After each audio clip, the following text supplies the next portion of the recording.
All right, great. Okay, ladies, so good morning. This is the 23rd day of July.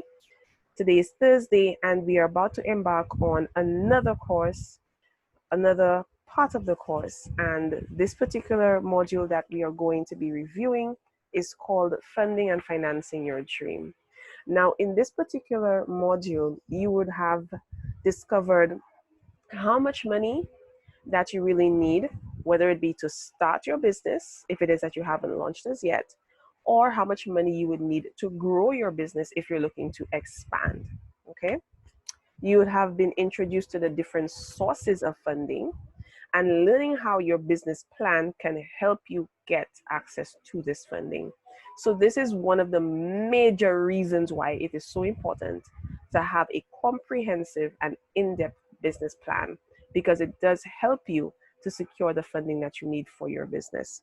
The topics which were covered was sometimes you need money to start, how much money do you really need, sources of funds, and of course telling your story to investors, and that would be the pitch component of the module.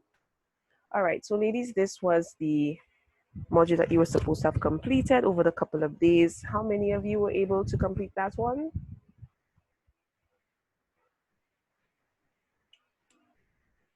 Okay, I'm seeing the hands of only 2 people. All right, so not to worry, we will be reviewing it together.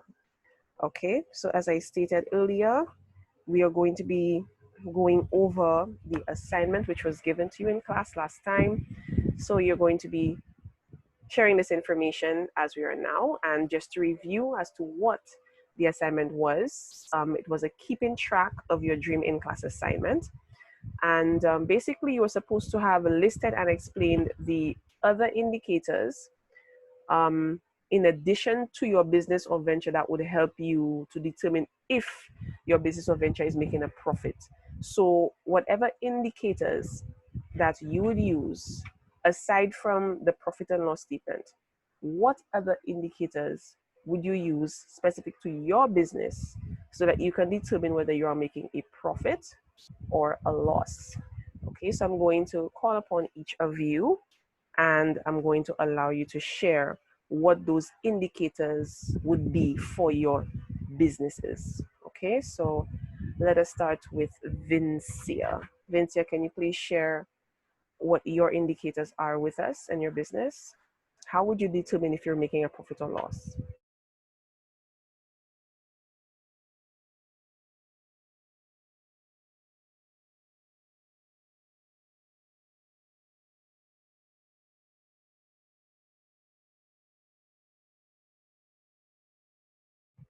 Vincia, can you hear me? You're on mute. I'm only hearing you now. I got disconnected.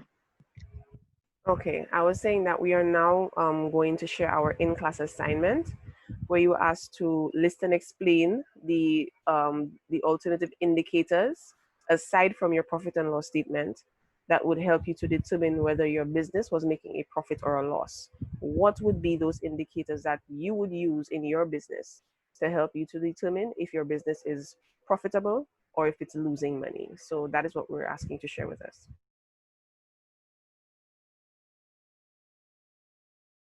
Can you skip me for now? I'm a bit lost in what you're asking. Okay. Okay, so we'll come back to you, but that was an in-class assignment given at the last class. Okay, so let's go to Lydia. Lydia, can you please share with us what are your indicators, I should say? Good morning. For my indicators, I listed the size of my database. Hope I'm on the right track. Feedback I received from customers regarding the service provided. Referrals from clients. The ability to convert leads or inquiries to actual sales or rentals. The number of persons or the number of clients who actually list properties with us. Showings of those properties for sale or rentals.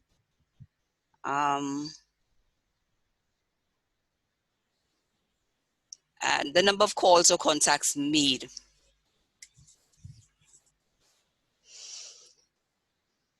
Okay, so let's deal with yours first. All right, so we start out with now, whenever you are giving information regarding your business, always give that little introduction as to Okay. who you are and what your Okay. business is. So Right. it becomes sort of second nature when it is that it becomes time to talk about it. So you would start out with, okay, so my name is Lydia Octave George, and my business is Creative Realtors, and we do this and this and this. In terms of making profit or a loss, the indicators that, so you basically make it a conversation. So it flows into you giving the response that you just gave. Okay, so let's try that again. I am Lydia Octave George, broker with Creative Realtors, where we provide houses. We provide a service of selling houses, land, commercial plus residential, rentals of both commercial and residential properties. The indicators which I have used to show whether our company, whether our business is doing well are the following.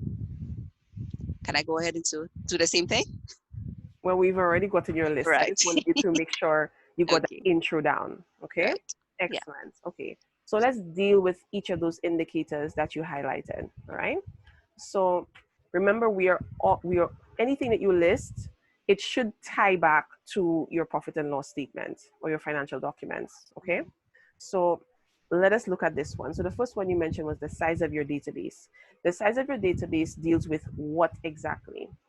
It deals with the actual properties that have been listed in terms of what houses, the type of houses that you have available, looking at low end, middle, high end, land in terms of sizes, locations, price ranges. Likewise, the rentals. What's available in terms of number of bedrooms, number of bathrooms, locations, price ranges. Yes. Okay, so I like the way that you have segmented it, but this is how it's basically going to appear on paper, and it makes it easier for you to then articulate it when it comes time for you to share that information. Okay, Right. so one moment, let me just let someone in here.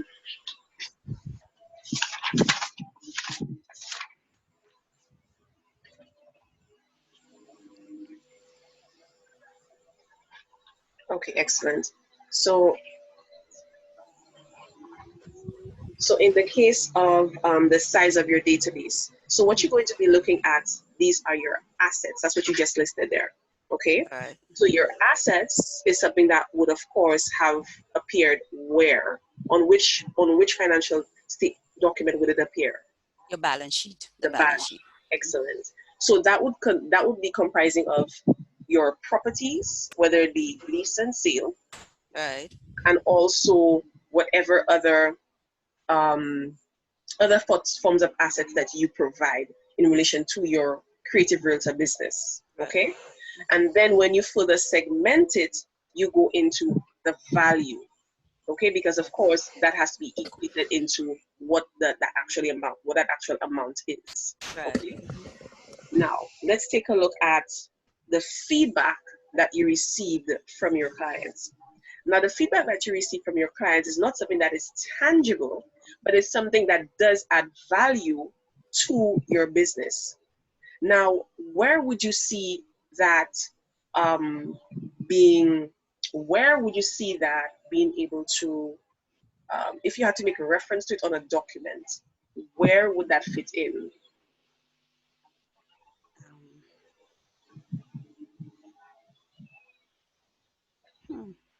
That one have me.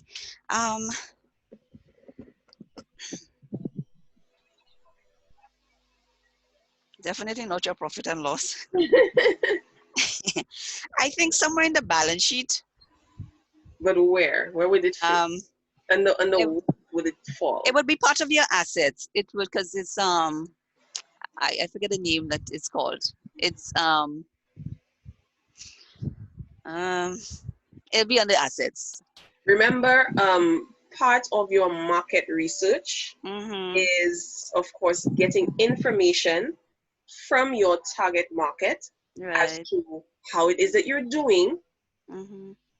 and of course, what it is that they need. So think about your market research being done like this. So there is the type of market research that you do prior to starting your business. And then there's the type of market research that you do while your business is going on to get feedback from your clients. So this falls under market research. Okay.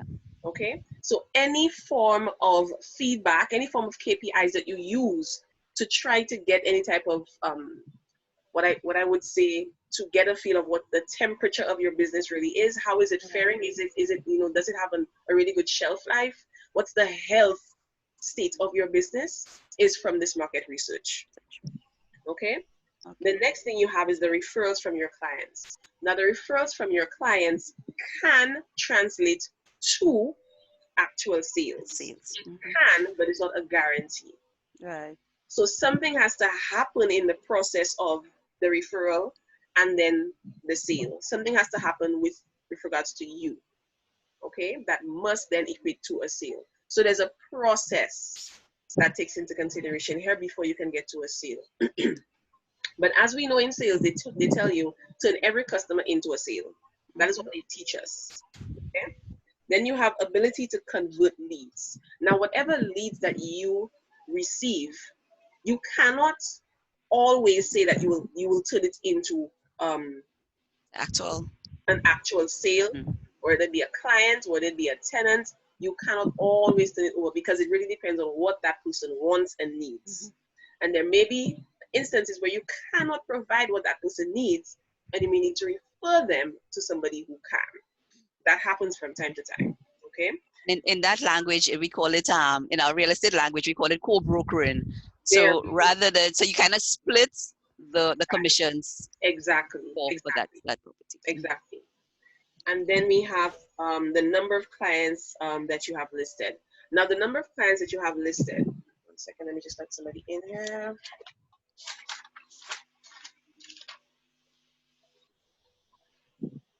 Okay, so the number of clients that you have listed, they would definitely have a certain number of properties underneath each name, then the value of the properties under each name, then attached to that, then you have the potential tenants, the potential buyers, the potential, these are the types of things that you have underneath the list of clients that you have. But you should always try to ensure that when you list your clients and you list your properties, you list the value right next to it, because remember, that's part of your assets. Okay. Then you go into the number of sales. Now, the number of sales is basically the end result. After you've listed all of these things that you have, that's what you have that has value. All of this has value. But what converts into the actual sale of the assets? Okay.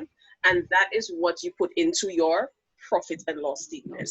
So the exchange that you make there would be kept in your ledger. And the profit and loss statement would then reflect the actual sale made, the commission made from the sale, or the commission made from the lease, or whatever the case may be. Okay? So when you know what your quota is, let's say, for example, you set a quota that you have for a particular period of time in the year, and you meet that quota, you'd have automatically known that you have made a profit, even before you enter it into the profit and loss statement. Right. Okay? But then when you enter it into the profit and loss statement, you'll then be able to calculate now how much profit you made. Right. Okay? And then you can calculate, and remember, don't forget, you can calculate your salary ticking off right there, because remember, your salary factors into it. Right. And then you start putting together what is that defect cost. Now, the defect cost we were introduced to in previous modules. For a service-based business, mainly, you would not call it a defect cost, but I call it the what if. To give you some cushion, because remember, real estate is not something that is booming all throughout the year. So you have to put aside some money for the times when you have like a little dry spell. So whatever that profit is, you must be able to put some of that aside towards that dry spell. So when it hits, you can still, survive through it. Okay? Then you're able to now calculate your taxes and then then get your final figure of your net profit. Okay? Right. Everybody Makes get sense. that so far? Makes sense. Excellent. Everybody get that so far? So you kind of see how it works Yes, it out ties based in. on what your indicators are. And it must Right. be specific to your own business. Not all businesses would work that way. Right. Okay? Great job, Lydia. Thanks. All right. So let's move on.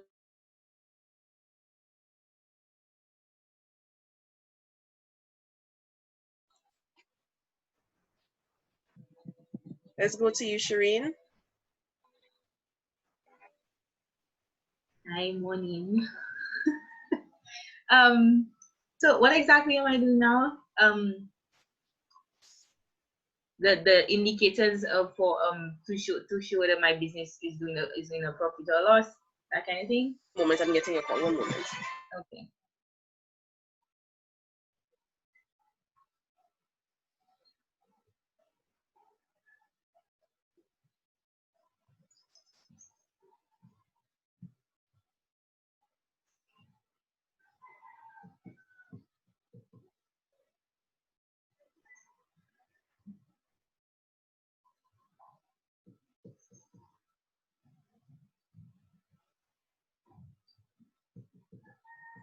Okay, sorry about that, ladies. Okay. So yeah, so Shireen, what we're doing is that we are going through our in-class assignment you were given, which was to list and explain your indicators specific to your business that will help you determine whether your business is making a profit or a loss. Aside from using the profit and loss statement, what indicators would you use for your business? How do you know whether you're profitable or not? Okay. I have to say my name is Shireen. I'm the owner of Blue Media Because Marketing. remember, we're now in the module of telling about your business, talking about it, and being able to explain it. Okay, so we're practicing that from now. Okay. So my name is Shireen Joseph. I'm the owner of Blue Media Marketing, and Blue Media Marketing is a social media marketing and consultancy business. The indicators that I use to know whether my business is operating at a profit or a loss is the first thing I would use. I would check is the cash flow statement. So that basically is all of the money is going in and out of my business, what I'm spending money on, and how money is getting into my business. I also check the income by my customers. So there's this specific report that I use, which only shows my income. So I'm seeing how much money is coming in, and also there's I check if I wouldn't say I would say vendors, because I do have vendors. I do have services that I purchase from other businesses. So based on all of these things, then I would know if my business is making a profit or loss. Because sometimes I may have like so many businesses reaching out and so many potential customers, but not all of them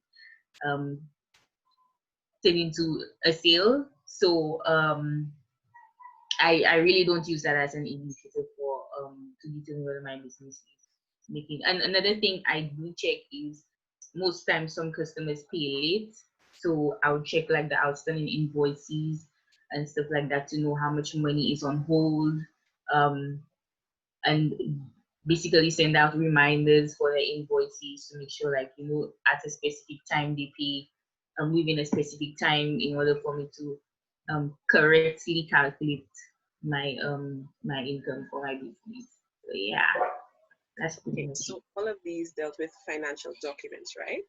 But we're Yeah. talking about aside from your financial documents, what indicators? I mean, there has to be something that happens in your business or something that doesn't happen in your business that would tell you if you're operating at a loss or operating at a profit. Something else apart from the financial documents, I deal with finances. I watch money, and unless people convert it to money, I don't really pay attention to be honest. So let's think about this, right? Even before you start calculating anything, what's the first thing you need in order for your business to run? What I need for my business to run, I need clients. Exactly. That's one indicator. So in terms of your indicators, in terms of how many clients you have, are your clients increasing? Are your clients decreasing? Is it always the same? That's an indicator.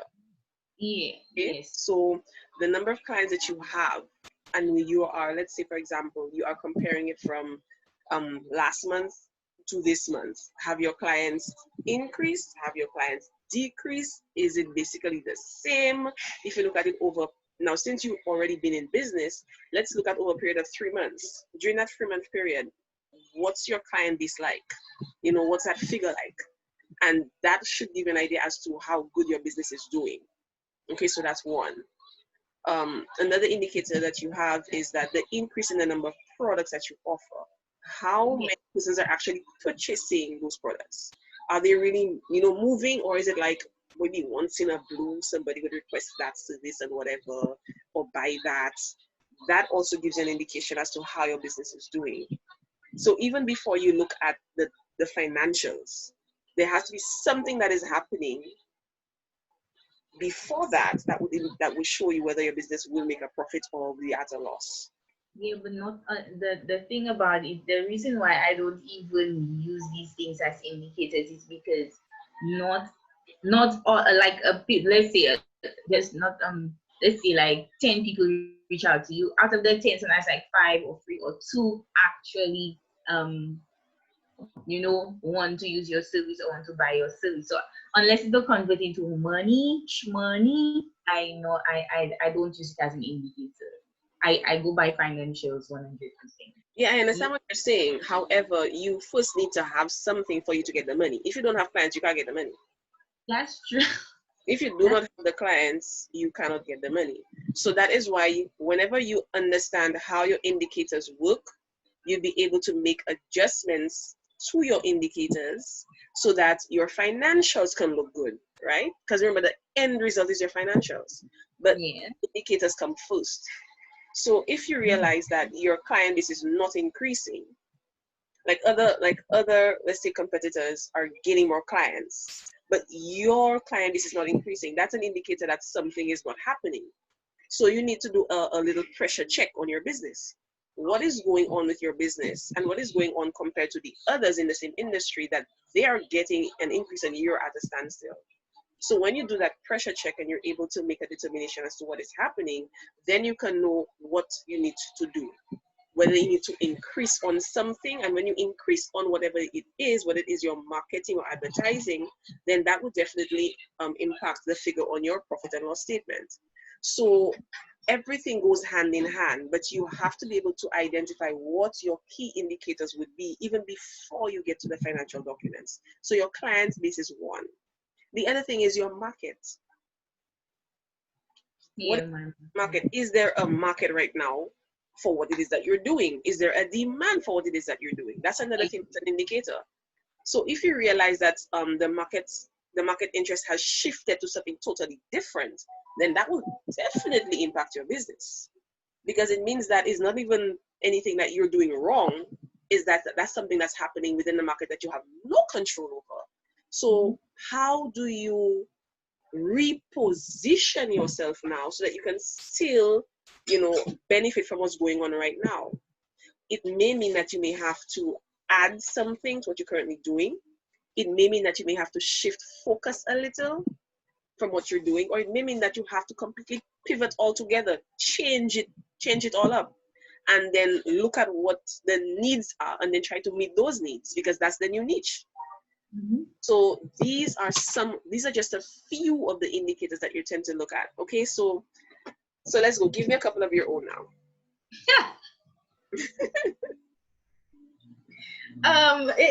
Okay. Let's say okay, you said something about the services. I think I'll use that. The services, because I realized like okay, now that the whole COVID-19 shift and whatever, businesses want to get online. So I've introduced new services like the website, which is something really huge right now because a lot of businesses want to establish their online stores Nine and present. stuff like that. Right? Yeah, so that would be, well, I've gotten a lot of interest. I've only been doing that for like what, 2 days, and I've gotten a lot of interest from. So that indicates that it's going to be a possible good thing. Let me see. I cannot even think of um but yeah, that's pretty much it. That's pretty much it for now. I can't think of any because I was really thinking of the financials, to be honest. Um So here's what we're gonna do. I'm gonna give you ladies 10 minutes, only 10, right? 10 minutes. I'm gonna disable my video and mute myself. I'm gonna let you get your thoughts together, and then we're gonna come back and we're gonna do this. Because remember, this is part of what you need to be doing, especially with the topic that we're covering today. It needs to be done. Okay, if you do not know what's happening with your business, if you do not know what your indicators are, you're gonna run into a lot of problems, right? So I'm gonna give you 10 minutes. I'm gonna disable the video and mute myself, and then I'm gonna come back at 10:42. Then we're gonna do this. Okay, so we're gonna start with who you are, your business, what it's about, and then what are your indicators and how are you going to know whether you're making a profit or a loss. And I want you to sit up with confidence because you need to be aware of what you're doing if you're a business. You said 10:42, 9:42 No, or 9:42. 10:42? 9:42. 9:42. Okay. All right, ladies. So starting now, 10 minutes.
Hi, Shireen. Okay, so it's my audio. No, I was just checking. I'm not hearing anything. I was just checking to see, but I'm not hearing you respond either. So, Everybody's on mute. Yes, okay, I'm hearing now. Meeting has started.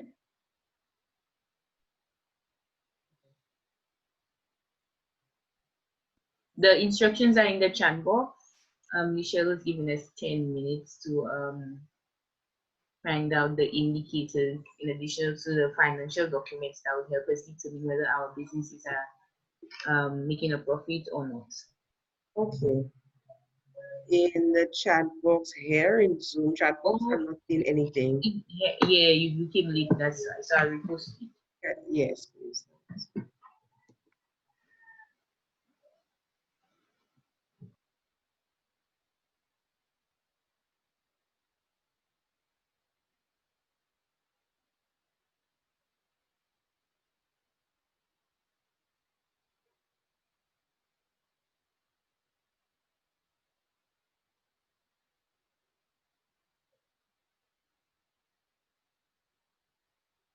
So what sort of indicators are we looking for here?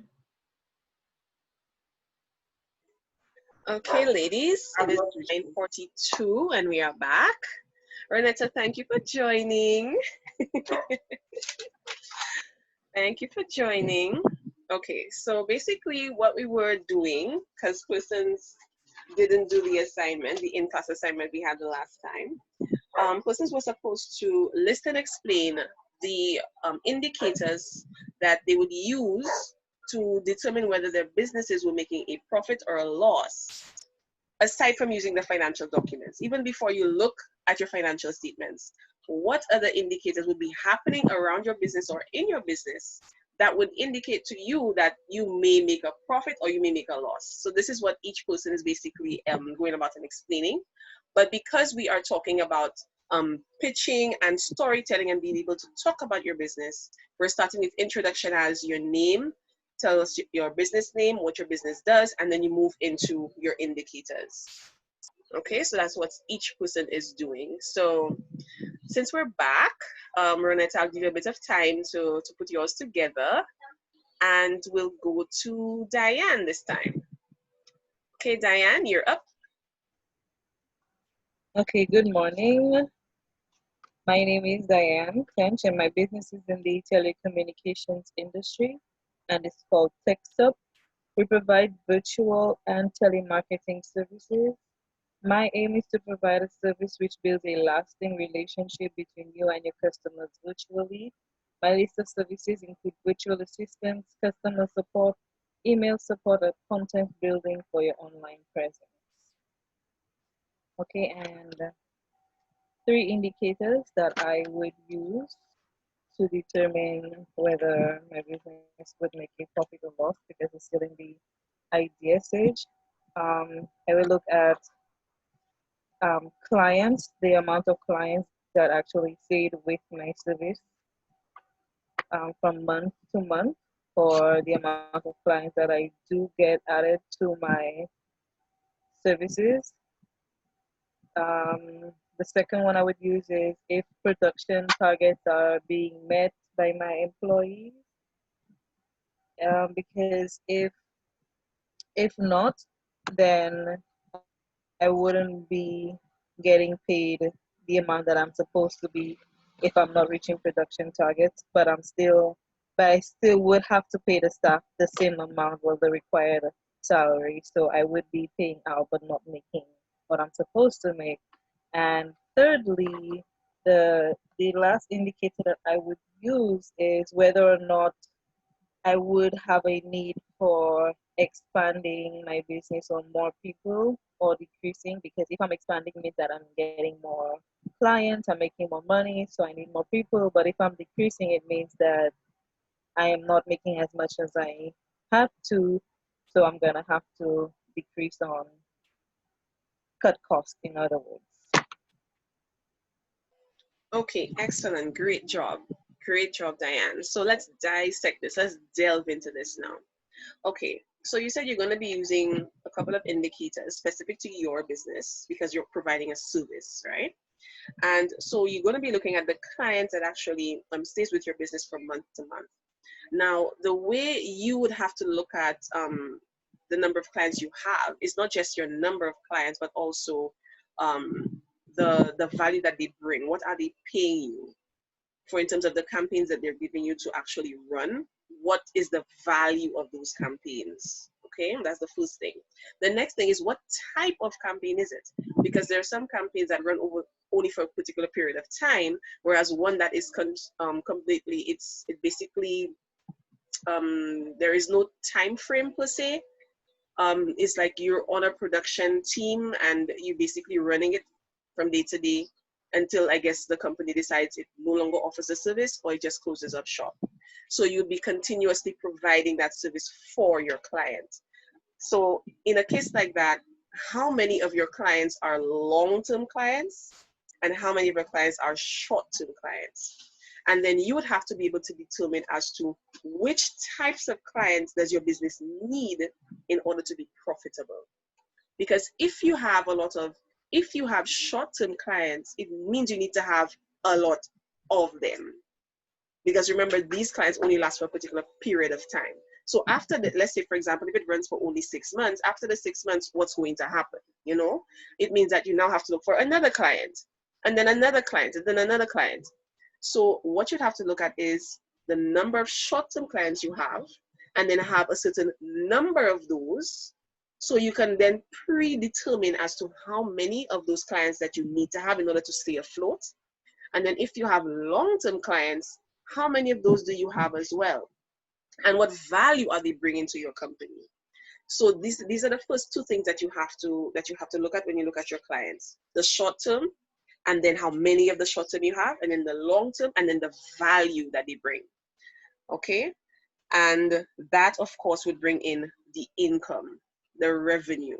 Okay, that's the residual income that you start bringing in. Now the production, meeting the targets, that's extremely important. I'm really glad that you mentioned that. Because of the type of business that you have, it's really important that you meet your targets, because that's what the customers are paying for. The clients are paying you to meet a target. And most of the times they pay you in advance in order for you to meet this target. And regardless of the circumstances, as you rightly said, with regards to your staff, you have to pay them. Okay, so you have to ensure that these targets are met. So what you have to do now, the same thing that you did with when you broke it down for the first one.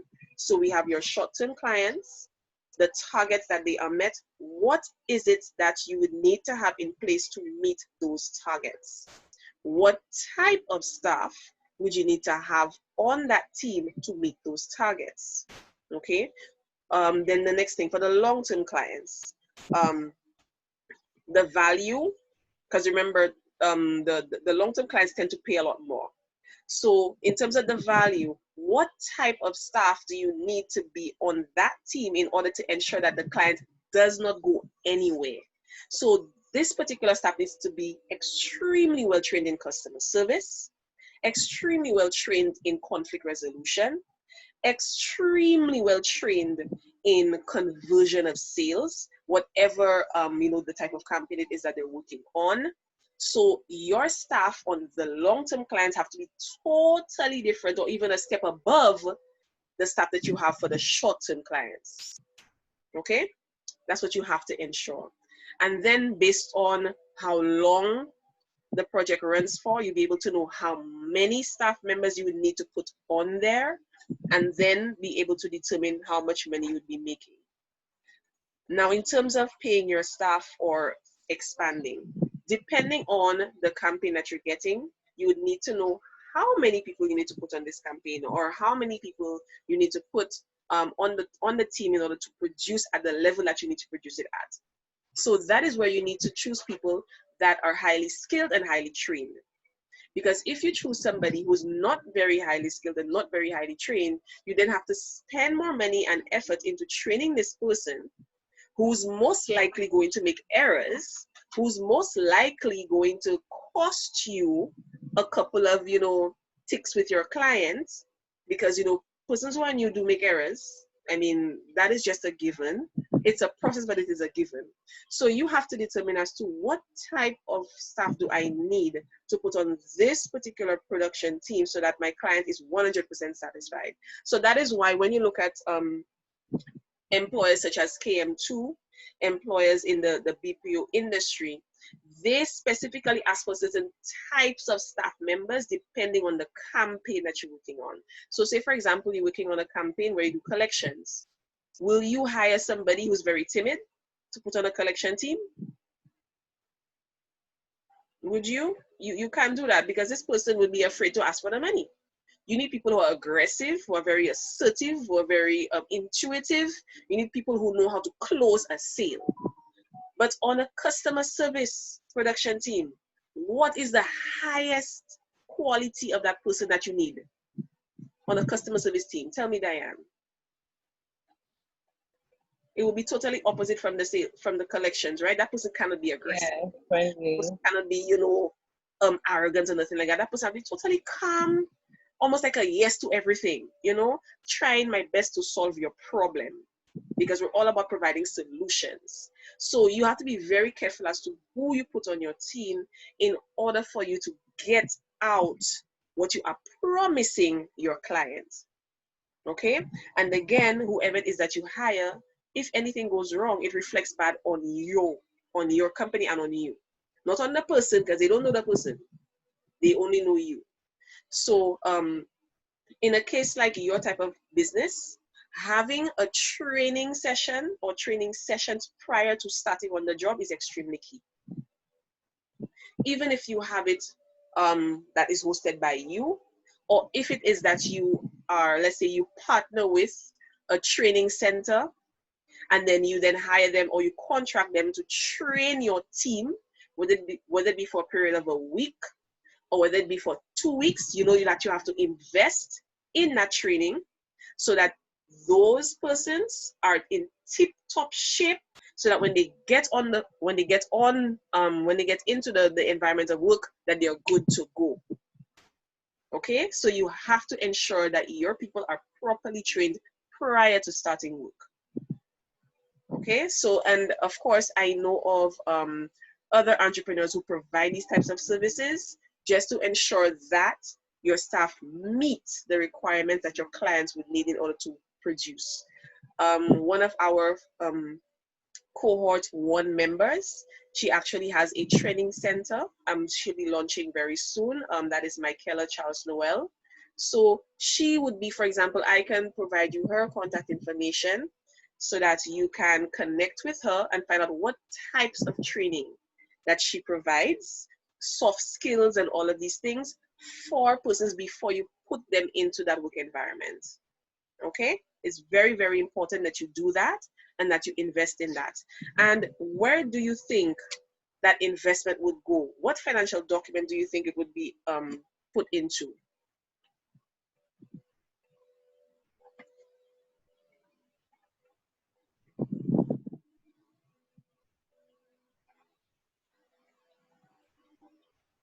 You mean as far as cost?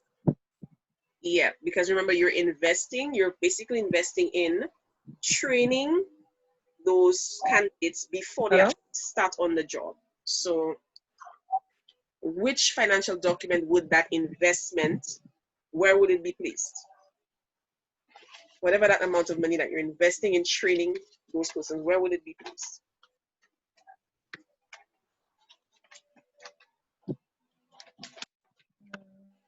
Under my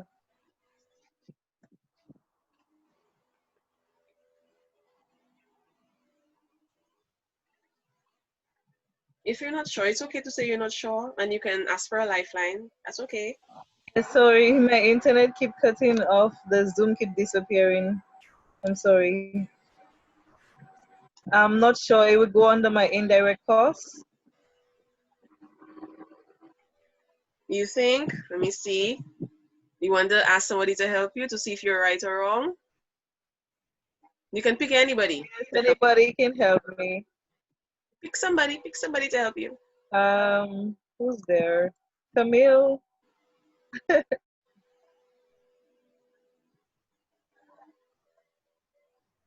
Camille.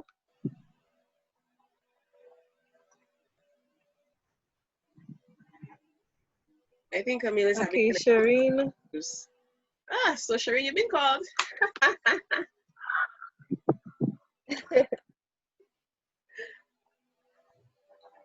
Okay, what did they say? What is I was trying to eat something because like what Diane, tell her what help you need. Okay, so where on my financial report would I put this training if I have to get training for my staff? Where would it come on my financial report? that's an asset, right? Yeah, because you have to on the profit or loss statement, right? Mm-hmm. Oh, that's a direct cost because it's something that you absolutely need to do for your business. It's something that directly affects your business, so it's a direct cost. I think. Michelle, am I right? I love y'all, man. I love y'all. I love y'all. Lydia, what do you think? I tend to agree. I think it would under your P&L, it would be part of your direct expenses because it directly impacts the service that you'll be providing. Okay. Let me see. Renetta, what do you think?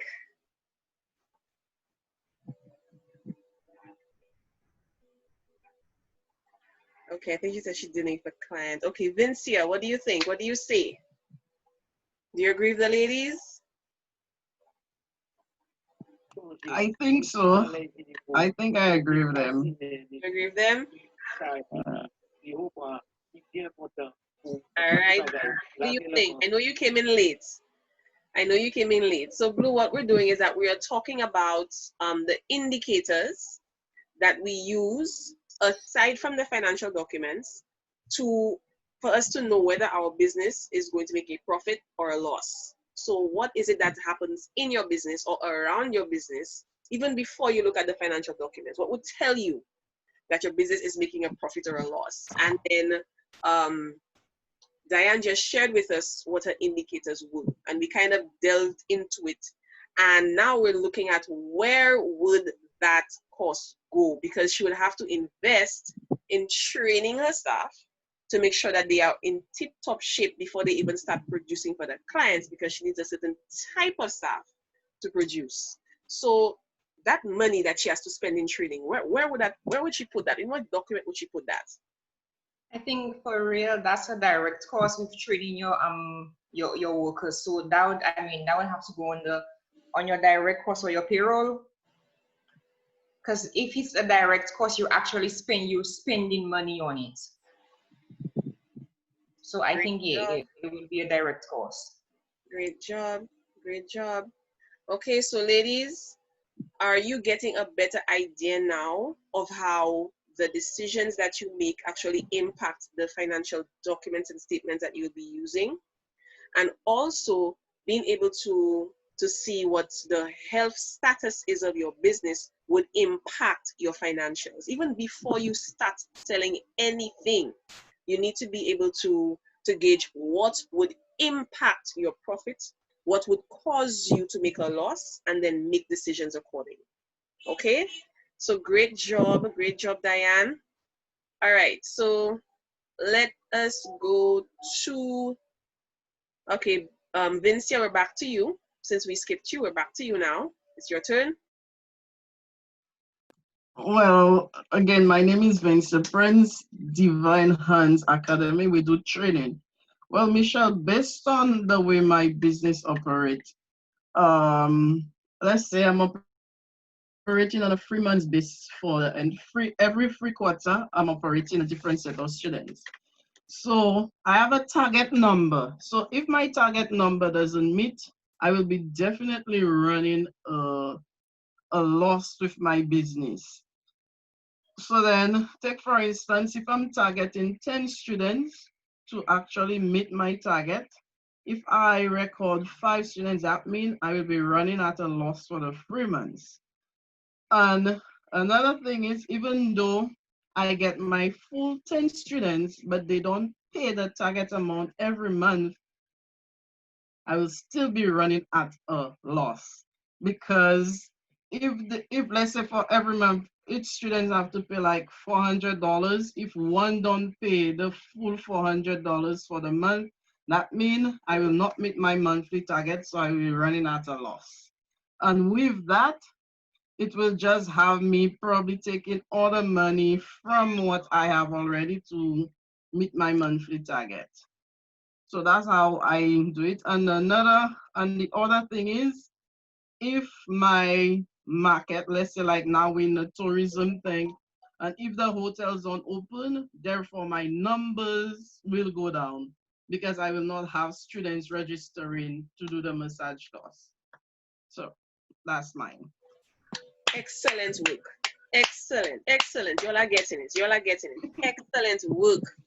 So yes, let's dive into yours, Vince here. So the first thing is your target number of students. Yeah. You already know how much you need to make. Yeah. Okay? That's your quota. That's and then you've already broken it down to how many students you need to take the. If you don't get those students, you know already that you don't meet your targets. I don't. Okay, that's the first my target at all. Excellent, excellent. Yeah. Then the next thing is that paying the fees. People have to pay the fees. They have to register and pay the fees for you to teach the classes. Again, that's the cost. Okay? So then if somebody doesn't pay, and that's the thing that people don't understand. Everybody have their little situation, right? And they tell you, well, I cannot pay this month. That one person that doesn't pay throws off your entire quota. Everything. They're thinking it's just them and their situation, but they don't understand that's your whole business on the line. Okay, because your business thrives on the money that they pay. Great job. Then the next thing is you said, if it is, and then you kind of roll it into the next one. I love the way you did that. If it is that one or two people don't pay on time or don't pay at all, then it means that you'll have to take money from somewhere else. We call that owner's investment. We have to take your own money, put it into the business so that it can make quota. And then you have to say, but now I shut myself. After I don't even get the salary yet, I shut myself money now. You shut everything. Because the one or two people did not pay or did not pay on time. Then move into and again, if those persons, and since because we're in a tourism market, that's the high running market right now in St. Lucia. Because of COVID, that totally decimated to the point where hotels closed down. Yes. So now the demand for the people who would be using your service and providing the service would then also go down. Then that means since people are not hiring them, why should they come and take your course? Nobody's going to hire them, so they're not even bother to sign up. So then you lose now the people that will be taking your course. And also, I love the way you tied everything together. Now, all you just said there, let's put it into perspective with your documents now. So you have your target number of students that you need to take your training for your quarter. Which document would you be using to record your target number of students to take your training course? Which documents? Yes. Aye. So you have lifelines in the class with you, not alone, you know. Aye. Which documents?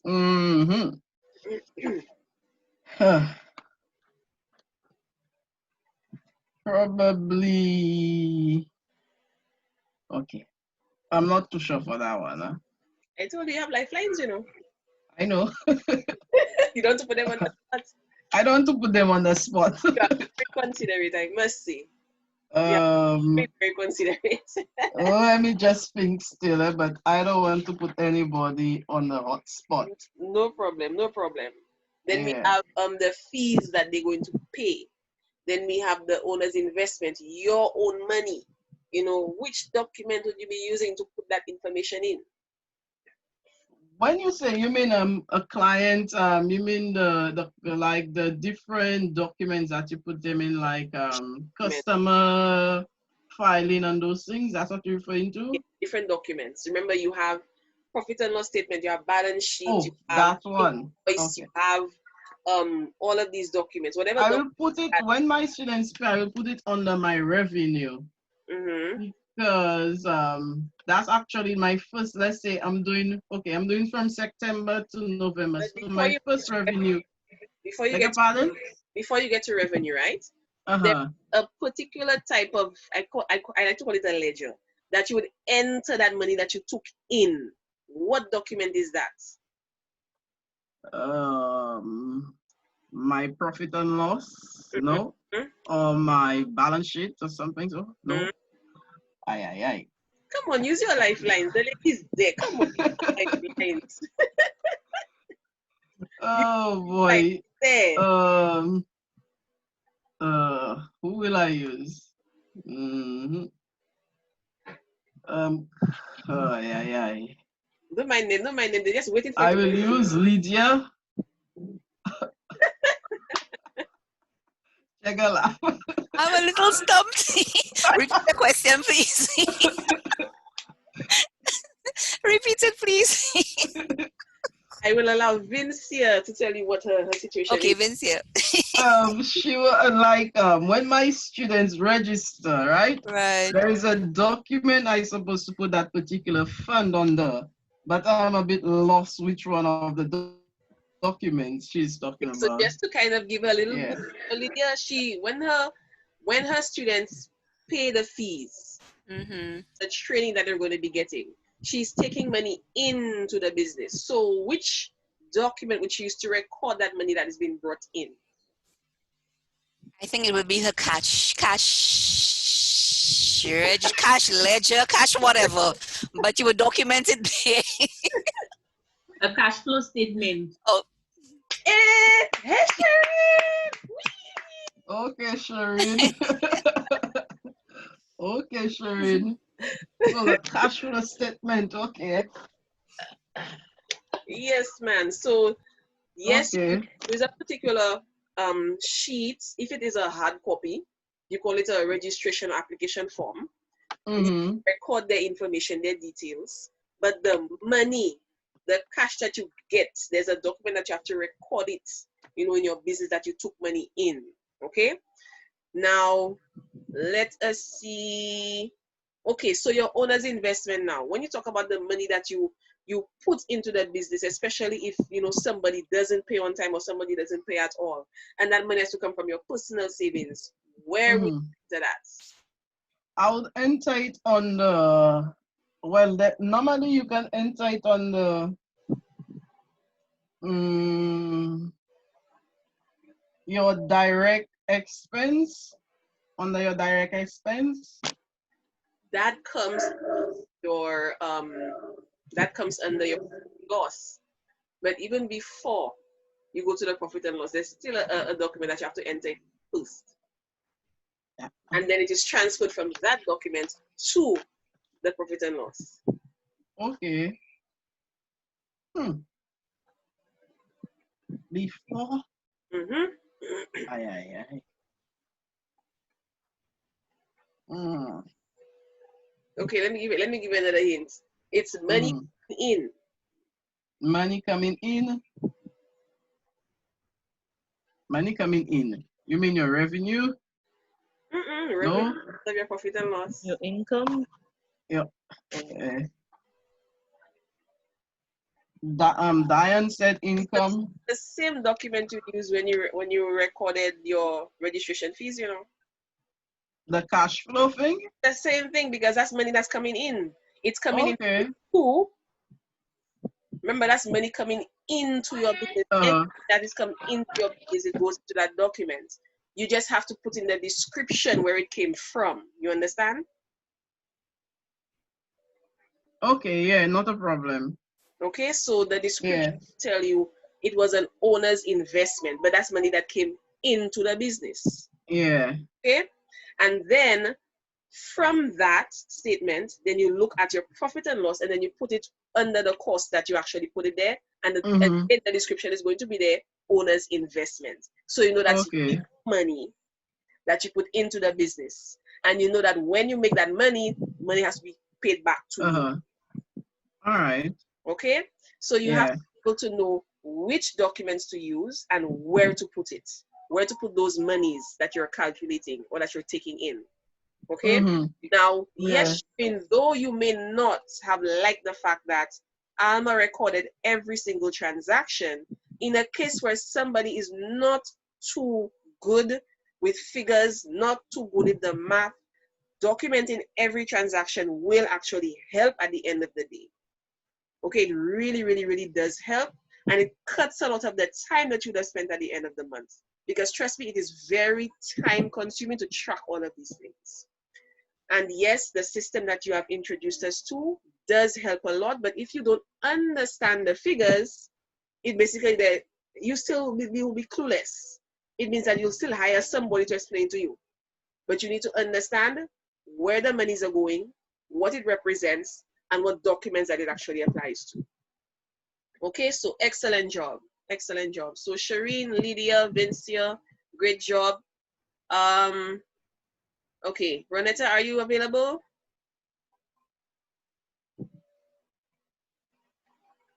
Okay.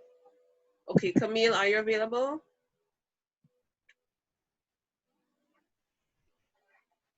All right. Okay, so Blue, let's go to you. It's your turn.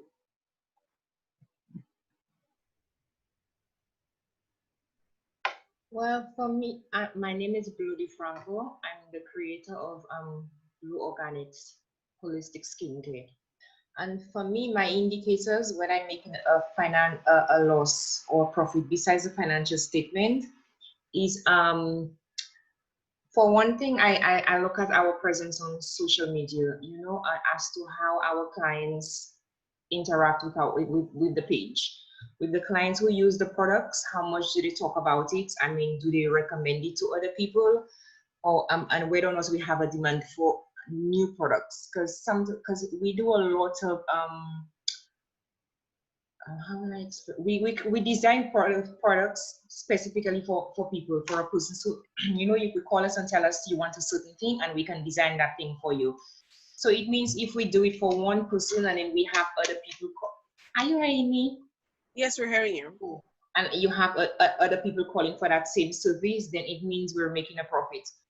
And then also, so we would tell us that, and with the sales with the shop, we would know the amount of sales coming in, we would know whether to shift our focus or not.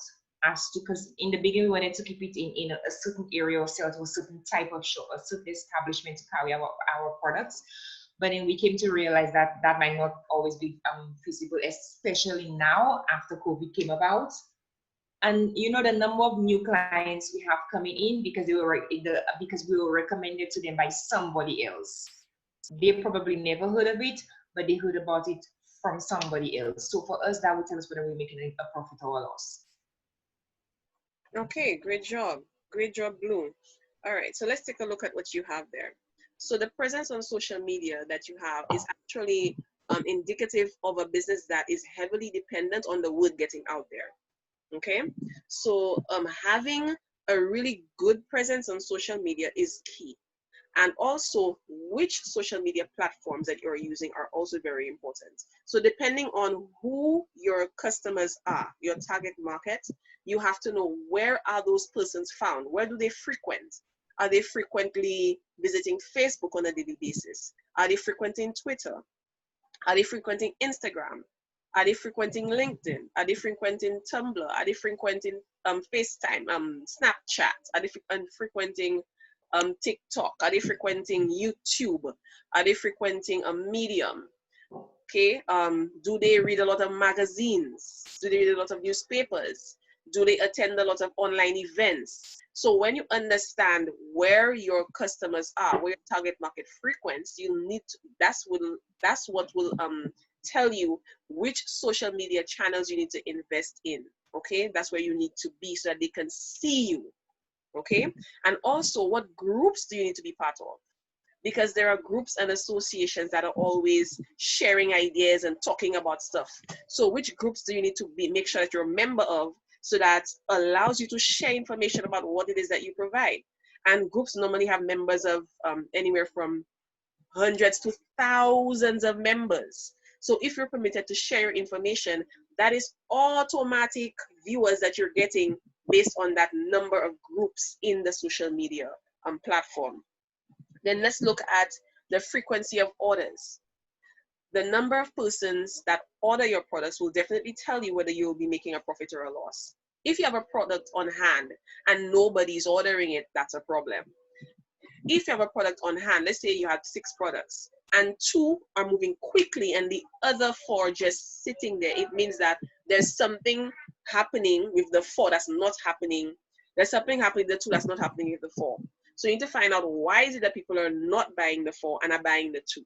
Is it that there's a particular scent? Is it a particular texture? Is it the price? Is it the fact that is it the fact that this is offered by another competitor at a cheaper price? These are the types of things that will help you to determine whether you're making a profit or a loss. Another thing is your sales, and that's directly related to your inventory. Now, depending on how much you have in stock or how many items you have in stock, if you have things that are piled up in stock and you did your stock taking last month, and when you do your stock taking at the end of this month, and then the next month, and then you realize but the numbers are not really shifting, it means that nobody's buying it, you know. And it also means that you're not ordering anything. Okay, when you order, or when you do your raw materials and you order, your suppliers will now start to wonder, why aren't you ordering? Is it that these things are not selling, or what is wrong with your client base? Okay, all of that are indicators. Okay, and then your referrals. If you have extremely satisfied customers, they will definitely talk about you. And especially when you ask them to share the information, ask them to share the information with key people, not just anybody. It's all good, it's all nice and good to share, but it has to be shared in key places where you will get a return for what it is that you're asking for. Because you want free advertising, you want free marketing. So ask them to share it in particular groups that they're members in, so that when the group see it, they'll be like, oh, that's great. And they'll click on it, and then they'll be directed to your social media pages. Okay, so great job, Blue. All right, so in terms of... You know what an issue is for me right now with the, because I give out a lot of free products, a lot, because for me, I think that's a way of advertising. Because with our products, a lot of women in St. Lucia have never even heard of a scrub. And a lot of people do not know the difference between a bath, an oil, and a lotion. They don't know what type of skin would be for a lotion, what type of skin would be an oil. It always amazes me that how little St. Lucia women know about taking care of their skin. And you see some people with horrible skin. And for me, the first thing I think of when I see a woman, especially, I could do that for her. I could do this for her to improve her skin. Simple little things. But you know, the thing is, Michelle, what I have noticed is that we give away a lot of free stuff. And then more and more people keep calling us. When they want to do a promotion, they keep calling us for free stuff. I mean, even right now, I'm seeing a promotion going on, and Blue Organics is involved in the promotion, and I have no idea that I was involved in a promotion. But whoever wins will be getting Blue Organic products, and it's all over. And then people comment and I don't know what it's about. So okay. It's probably some way that I have already given something. I don't know, Michelle. I don't know how I get involved in that promotion, because I don't know. But the point is that, you know, I mean, but a lot of people call us just for free stuff. Okay, and let me ask you something. And that I don't even know how to get around. It's really, really important I ask that question. Mm-hmm. Okay, so you mentioned a promotion, but the mentioned that you give away a lot of free stuff. Mm-hmm. That should only be done when you can afford to do that. Mm-hmm. Okay, first of all. The next thing is, you said that you're involved in a promotion. Now, I don't know anything about that, huh? That you were not aware of the promotion, it means that yes, the word is getting out there. People respond to free stuff, but then the person who put it out there needs to have been able to benefit from it in some way in order to put it out there. Okay, so let's say, for example, when you have hired in quote unquote terms an influencer to help promote your products, then that influencer has a large following. A large following means that person probably has 1,000 followers, 5,000 followers, and this person is followed frequently. okay, you can afford, listen carefully, you can afford to give this person a sample of your product to try out and use while they're doing this video so that their followers can see. And then that person then is talking about your product and talking about you and talking about everything to do with you and what they think and everything. And then those followers now will be very interested to know what this product is, and they will start contacting you. That is one of the very few ways I would advise somebody to give something away for free.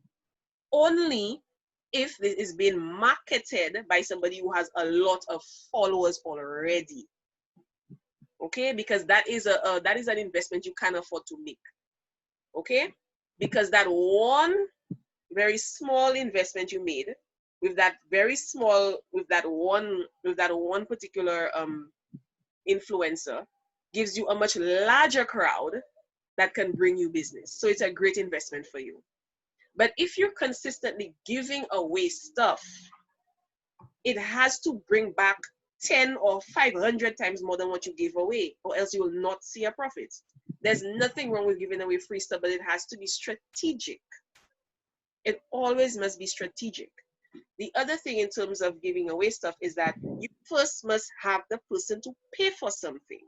You must buy something that has been there, whether it be in inventory for a while, and that is my advice. Try to get rid of the stock that you have currently, and then for purchasing a certain number of the stock that you have currently, then they can preview a new product for free. That is how you move your products. You don't just give away. Persons must pay in order to receive. Because remember, you're running a business. Yes, Shireen.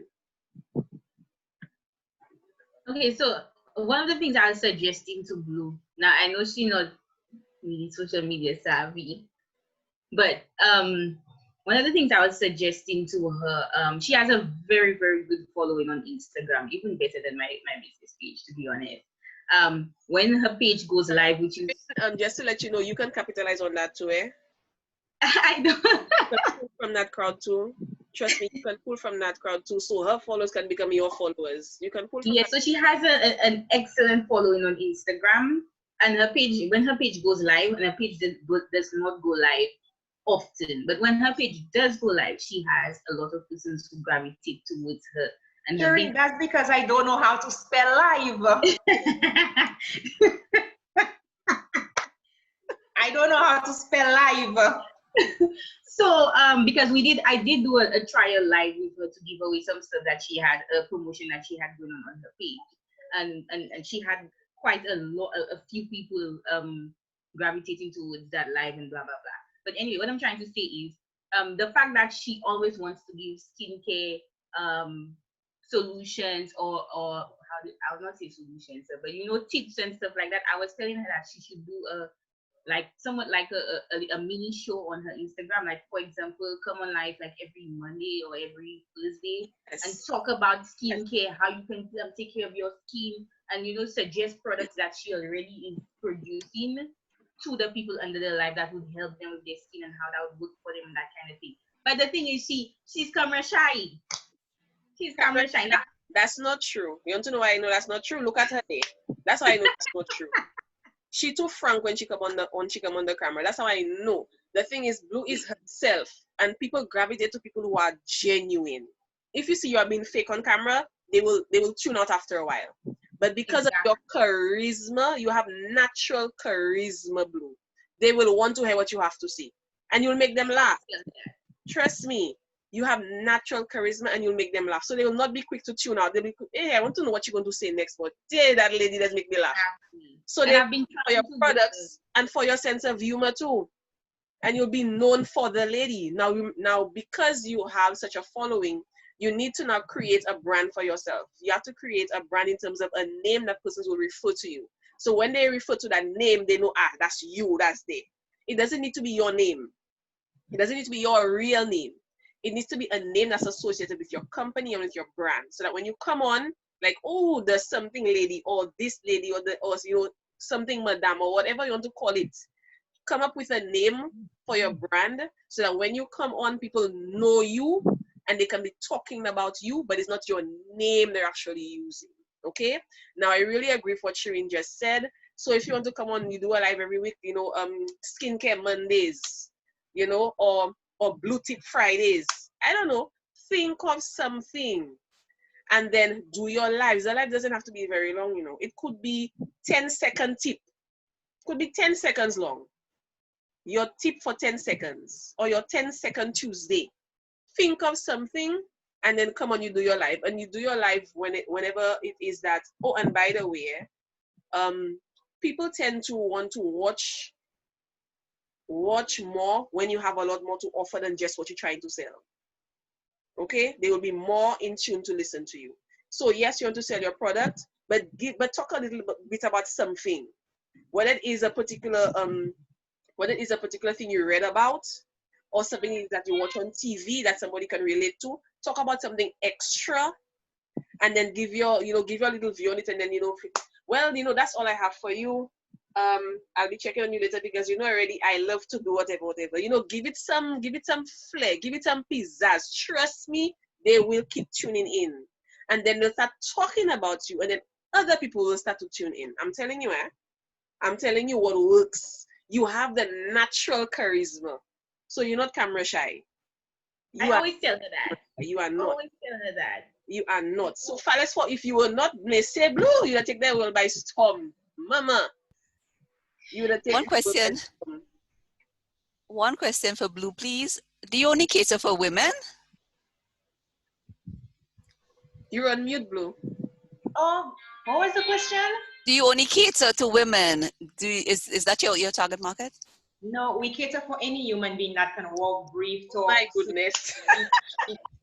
Okay, because I realize you speak more to women than the men. So I was just wondering if.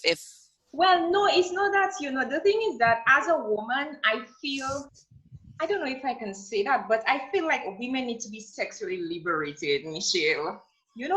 And so I feel in my product that is what I want to bring out. So that's why I always say for my thing, that's for the woman that wants to that have the free spirit in you, and you want to bring that out. So when you have a scrub, your skin feels really, really, really smooth, really good after. So the first thing you want to think of is let's get down to it. So that is kind of what I wanted to promote, and I wanted to make women feel bold and empowered and beautiful and that kind of thing. I get what you say. That way, because anything he says, you're ready to go. I get what I say is that you need to be able to appeal to a much larger target. I mean, women by itself is a large target market already. Mm-hmm. In terms to apply to the other sex, in terms of the men. Now, I'm hoping that you're not against persons who are gay. I'm hoping that you're absolutely not. Okay. They make the best ones. They actually care about their skincare. I'm telling you. They make the best ones.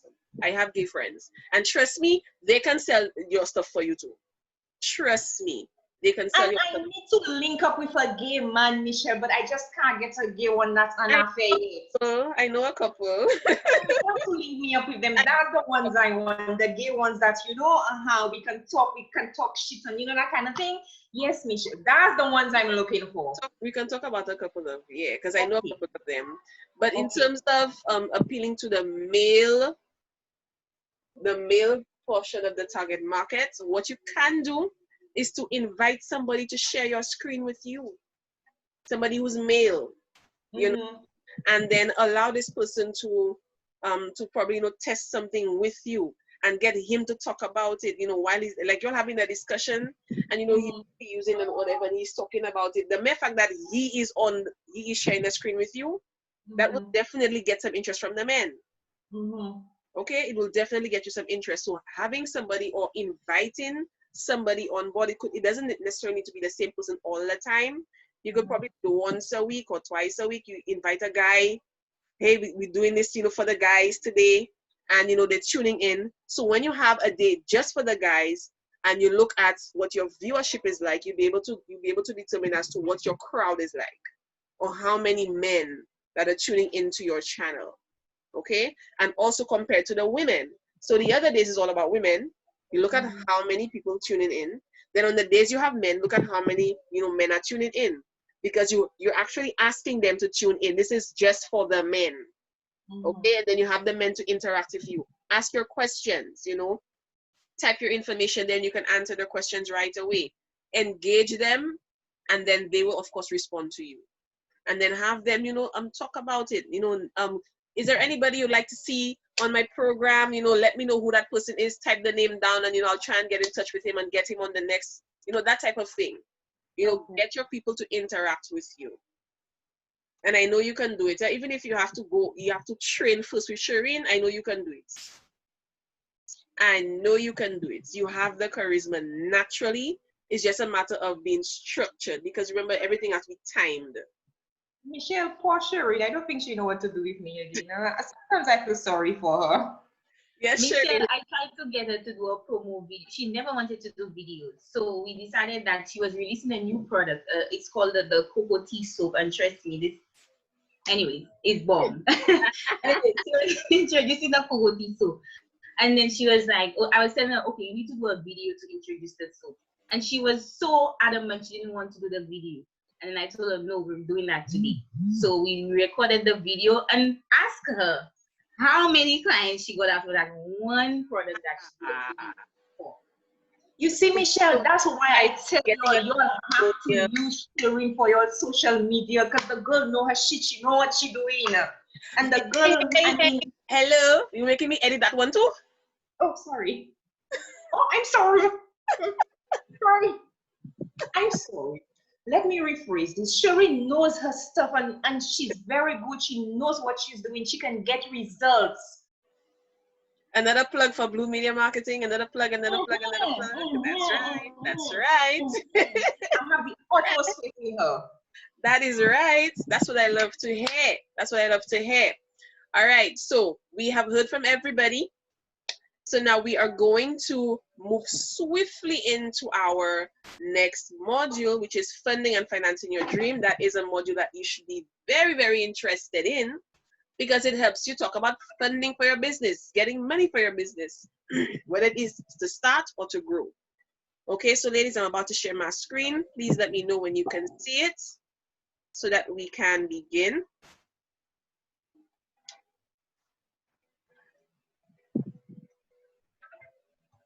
Okay, can you see it?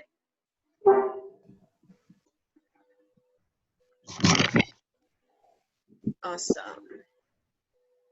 Okay, so let's see how much of this, we're going to try to complete this before break, because when we come back from break, as I said, we're going to be having a guest speaker joining us, and she'll be with us throughout the duration of the rest of the class. Okay, ladies, ensure that you have your information to take notes, and of course, utilize the chat whenever I ask a question, or if it is that I ask you to unmute yourself and respond, be ready for that as well.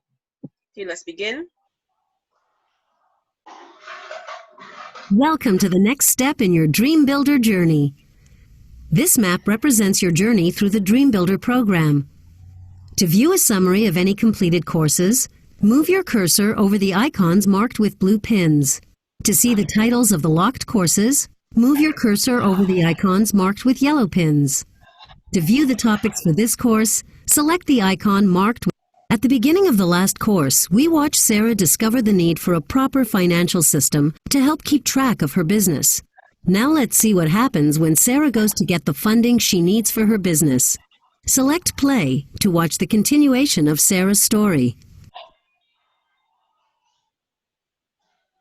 Okay, I've got this. My business plan is organized and complete. Clients and potential investors have seen it and like it. I will get a loan today so I can quit my day job. I can do this. How funny. What's Emma Walters doing here? Oh, that reminds me. I need to ask her for a new after photo for Facebook. She really looks amazing. Ms. Walters tells me Fit For You changed her life. She couldn't stop talking about how great your service is. Now, how can I help you?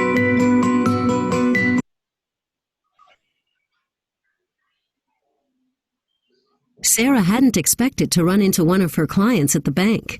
It was an unexpected surprise to find out the bank manager had already heard all about Sarah's excellent customer service, which, combined with her solid business plan, should make it easier for Sarah to get the funding she needs. This course will help you to think about how much money you really need to start or grow your business. You'll be introduced to some different sources of money or funds, and you'll learn how your business plan can help you get funding. Select the Unlock topic to get started. Through Dream Builder, you've worked to figure out what your product or service will be, how you will make and sell it, and how you will market it. But to put all these ideas into motion, you will need to find some money to get started. This can be a big challenge for many entrepreneurs. They spend a lot of time thinking about their product or service, and they may not spend as much time thinking about the costs involved in starting and running a business. Businesses spend money before they even open their doors. These initial startup costs fall into three main categories. 1. Startup expenses. 2. Startup assets. 3. Monthly costs during startup. Select each category of expense to learn more. This category of costs includes the money you pay for services required to get your business set up. These include things such as initial marketing design, website setup, legal advice, licenses, insurance, training, and site selection or improvement fees. This category of costs includes the money you'll spend on physical things, such as land, equipment, starting inventory, furniture, and signage. These are all physical items that you will need to get your business started. Monthly costs during startup is a category of costs that include the money you will need to have in the bank to operate your business before you start turning a profit.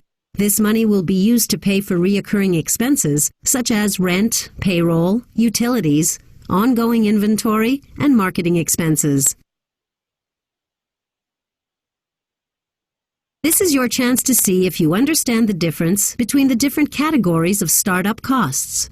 Drag each cost to the appropriate column. When you're finished, select Done. Okay, ladies, our first activity is on the screen. So we have understood what are startup expenses, startup assets, and monthly costs during startup. So now I'm going to ask you as to where I need to put each of those costs. So let's go to paying to have a logo designed. Shireen, this is your forte. Where should this go?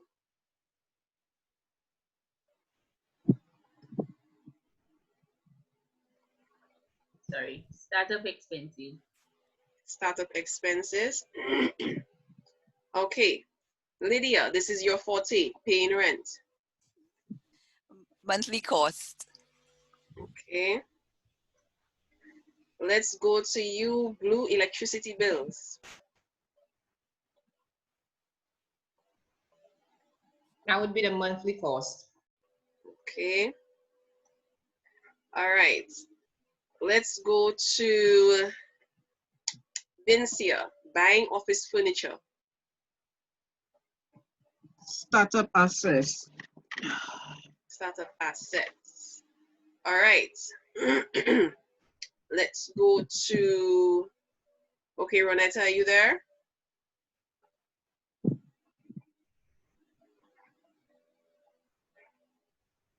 Camille, are you there?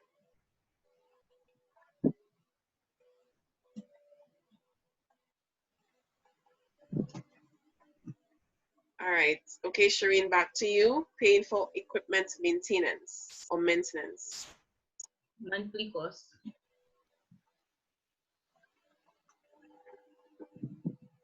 Buying a new piece of equipment, Lydia. Startup assets. Okay. So under startup expenses, we have paying to have a logo design. Under startup assets, we have buying of office furniture and buying a new piece of equipment. Under monthly cost during startup, we have paying rent, electricity bills, and paying for equipment maintenance. Is everything there in the right place?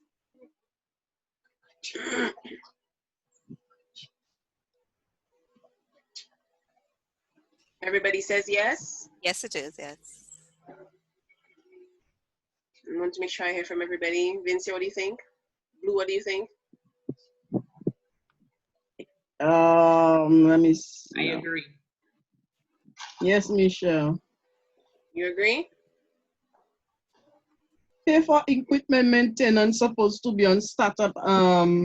Pay for equipment maintenance.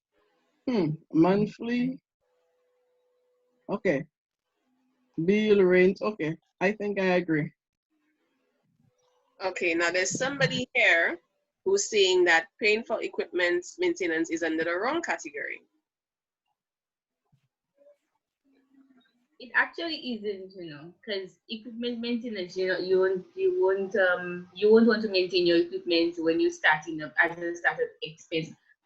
There are instances when you would have to, for example, if you buy a second-hand thing, you have to pay the maintenance, check on it before you start up. But then that, in the case of new equipment, it's every month you have to check on the equipment to make sure.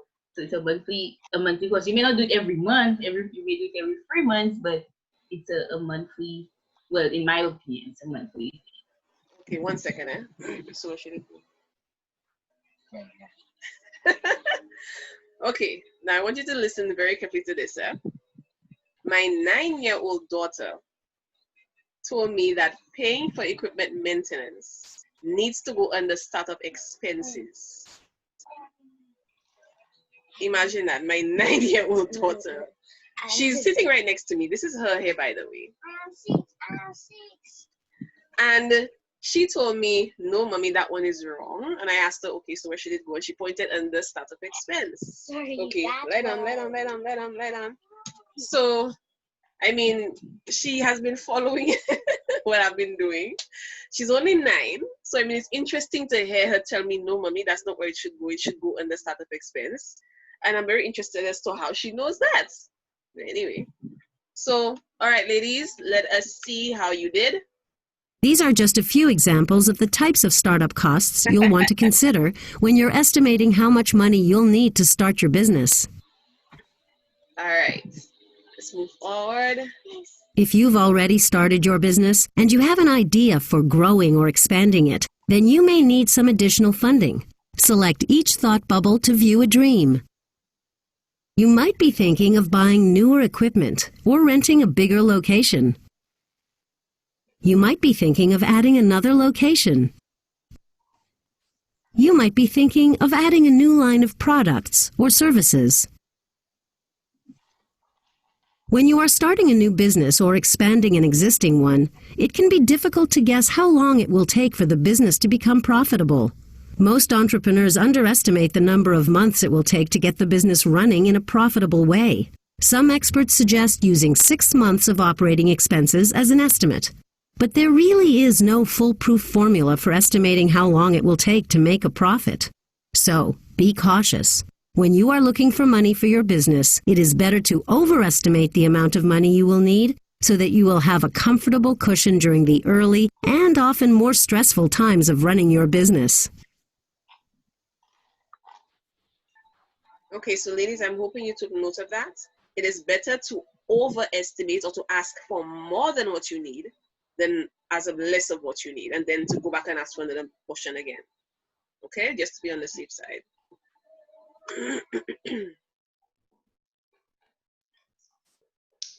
So now you have an idea of the type of costs you may have when you are starting or growing a business. You'll need to add all of these costs together in order to determine how much money you'll need to start or grow your business. Priscilla has been doing some research to figure out how much money she'll need to start her accounting business. Select each item in Priscilla's file folder and use the information you discover to help her calculate her costs. Enter Priscilla's costs into the cost calculator and select Done. Okay, ladies, our next activity. So I'm going to click on each of the costs, and you're going to tell me under which tab it belongs. So the tabs that we have are startup expenses, startup assets, monthly costs during startup. Again, we have startup expenses, startup assets, and monthly costs during startup. That was what you were just introduced to. However, let us break those down. Now let us see what types of costs that Priscilla has and let me know where I need to put it, okay? So let's start with this one. Office furniture of $572.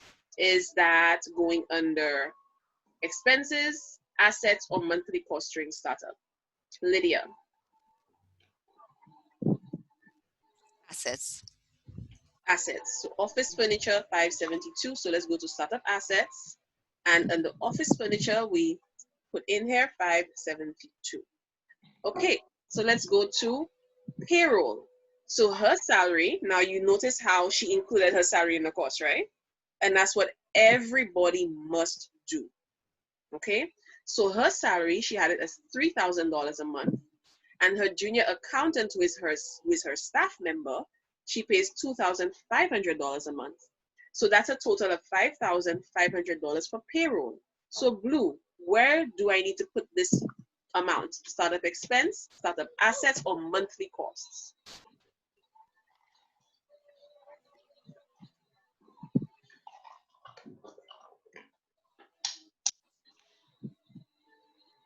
Blue, did you hear the question?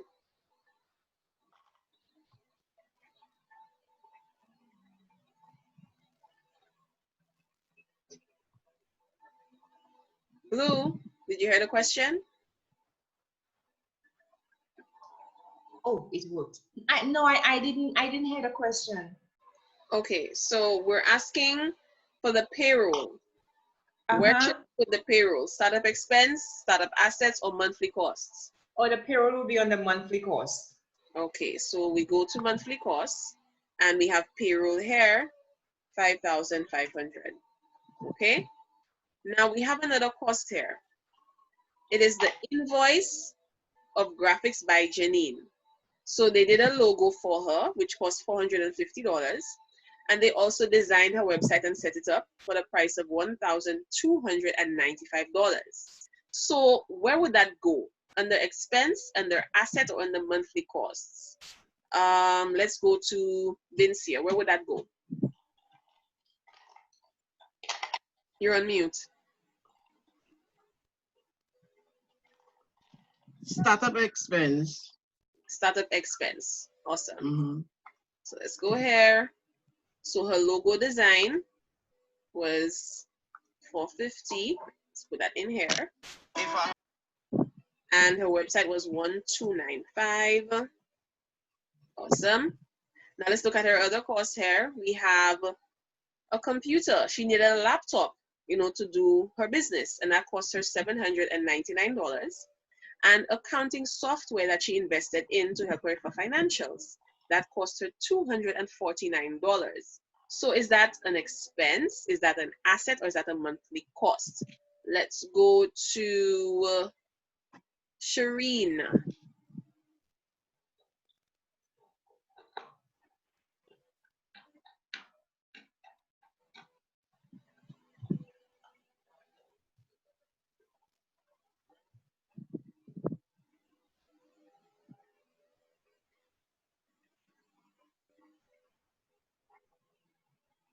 Oh, sorry about that. I absolutely needed to take that call. That was important. So what are we doing now? Okay, so putting these costs under the various categories in the folder that they need to go. So she has a laptop that she purchased for $799 and some accounting software that she invested in for $249. So is that an expense? Is that an asset, or is that a monthly cost? The computer is a startup asset, and the QuickBooks accounting software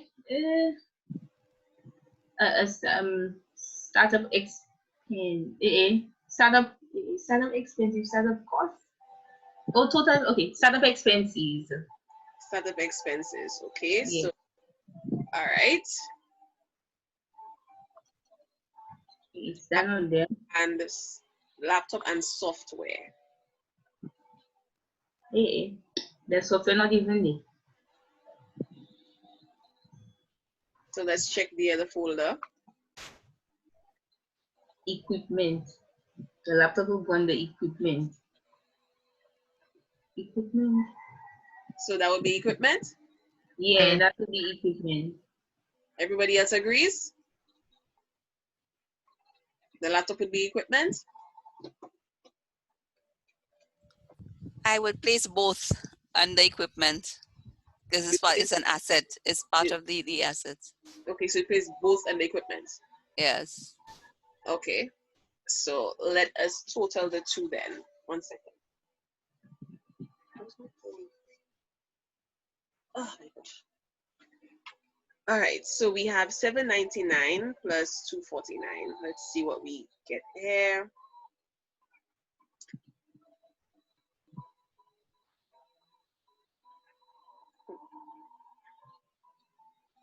$799 and $249. That's a total of $1,048.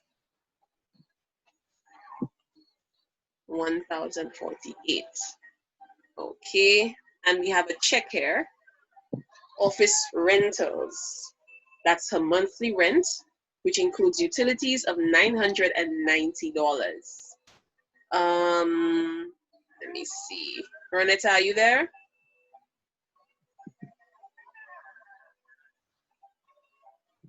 Camila, are you available?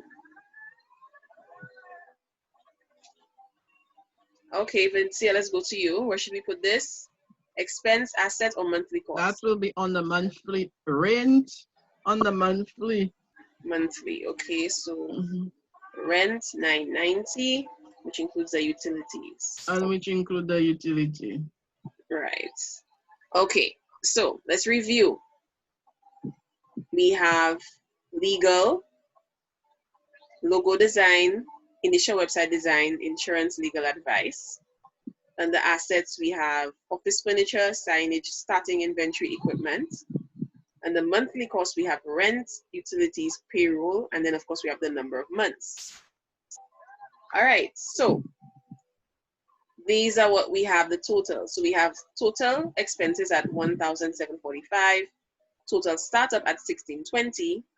For the 6 months, it's $38,940. And we are going to click done. So is everything where it needs to be? Everybody in agreement?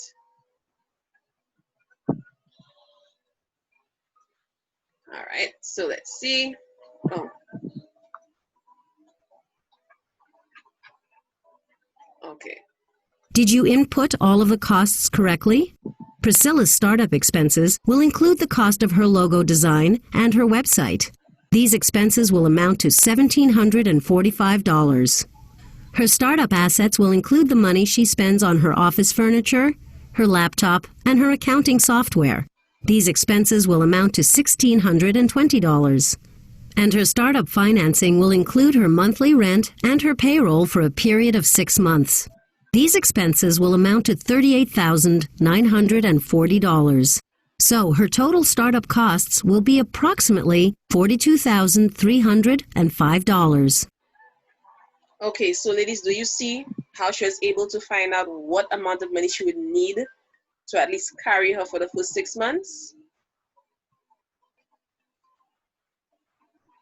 Do you think this is a process or this is a procedure that you would be able to use to calculate what your business would need for half of the year or even up to a year? Okay, so I'm sure you saw, and you can categorize it that way if you choose. You could use it like this: expense, asset, monthly cost, and then they put it into the various areas where it needs to be, and then total it up, multiplied by the number of months, whether it be 6, whether it be 12, and then you would know how much money you would need to carry you through for that period of time. So do you think that this is a formula or a system that you can use for your business? Now, another thing that I want you to pay very close attention to is the fact that the salary was included. Say it with me, ladies. The salary was included. Thank you. So let us, I am so very serious about this, ladies, because you said thing about you're not paying yourself a salary. I have a problem with that. I have a problem with that. So I'm going to remind you So when you're doing your formula, please, Lydia, enter your salary of $5,000 there. Thank you. Blue, when you're doing your formula, please enter your salary of $5,000. Shireen, when you're doing yours, enter your salary of $4,000. Vincia, when you're doing yours, enter your salary of $3,500. Come on, stop it. Okay, so please enter your salary as it is. And Camille, enter your salary of, well, she has between 3,000 to 5,000. So I guess anything along that range there would be considered an okay salary for her. But she has to put in that figure into that formula. Okay, and Renetta, for you, your figure of $3,000 need to be put where it says payroll. So that must be included when calculating your total costs. Are we in agreement, ladies? So I will not be hearing any more moving forward that ladies are not paying themselves a salary, right? Awesomeness. Okay, so we have figured out that for the first 6 months, which is what she's gauging, she will need a total of $42,305. For you, you may want to check it per year. So instead of multiplying it by 6, you multiply it by 12. Okay, let's move on. When you're calculating your startup costs, it's important to remember that the amount of money you'll need depends on the kind of business you are starting or growing. For example, if you are starting a business that you can run out of your home, your startup costs will likely be lower than if you were starting a business where you needed a special location to make or sell things. In this video, we'll hear Amanda recommend that entrepreneurs start small, do one job at a time, and buy equipment and supplies as they are required.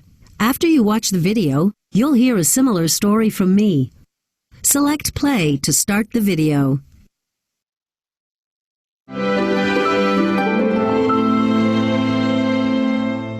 The number one thing that most business owners face, especially, this is certainly something that I face even now, is access to capital, access to credit, access to cash. It's very difficult to start and run a company when you have limited cash flow. But I will tell you, do one job at a time and buy a piece of equipment with every job that you do, and eventually you'll have a full office or a full shop full of equipment that you can use. So work smarter, not harder. You don't need to go out and buy a brand new truck to start a construction company. You can start small and work your way up.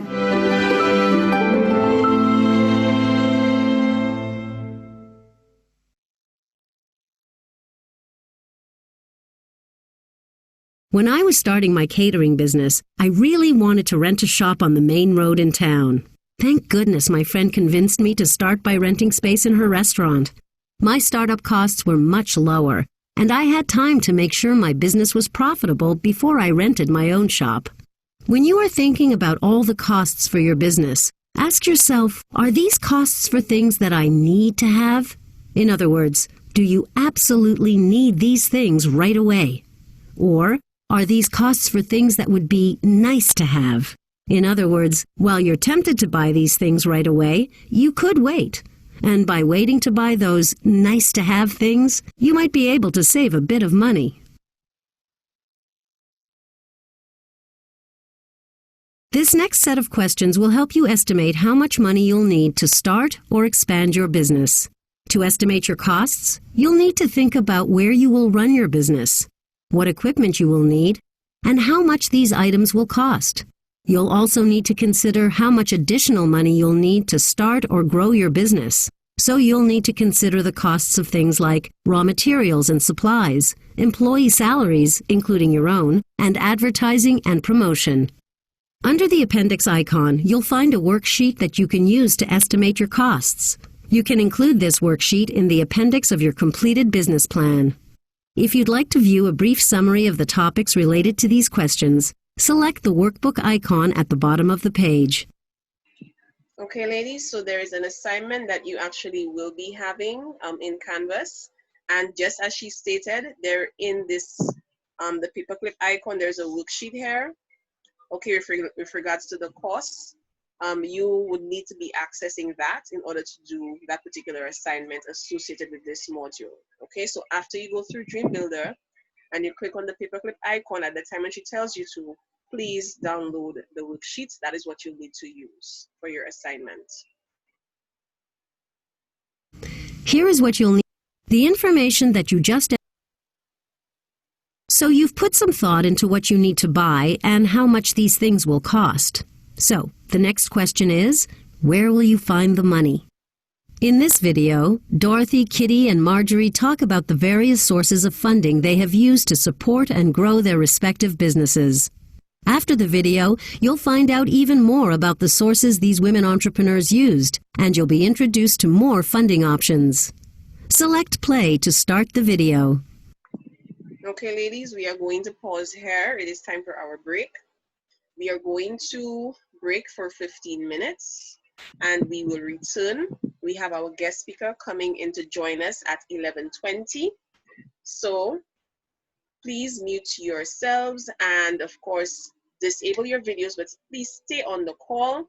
When we return at 11:20, we will have our guest speaker, Miss Emma Charles from RBC, who will be talking to us about funding and financing with regards to what a financial institution is looking for when you approach them.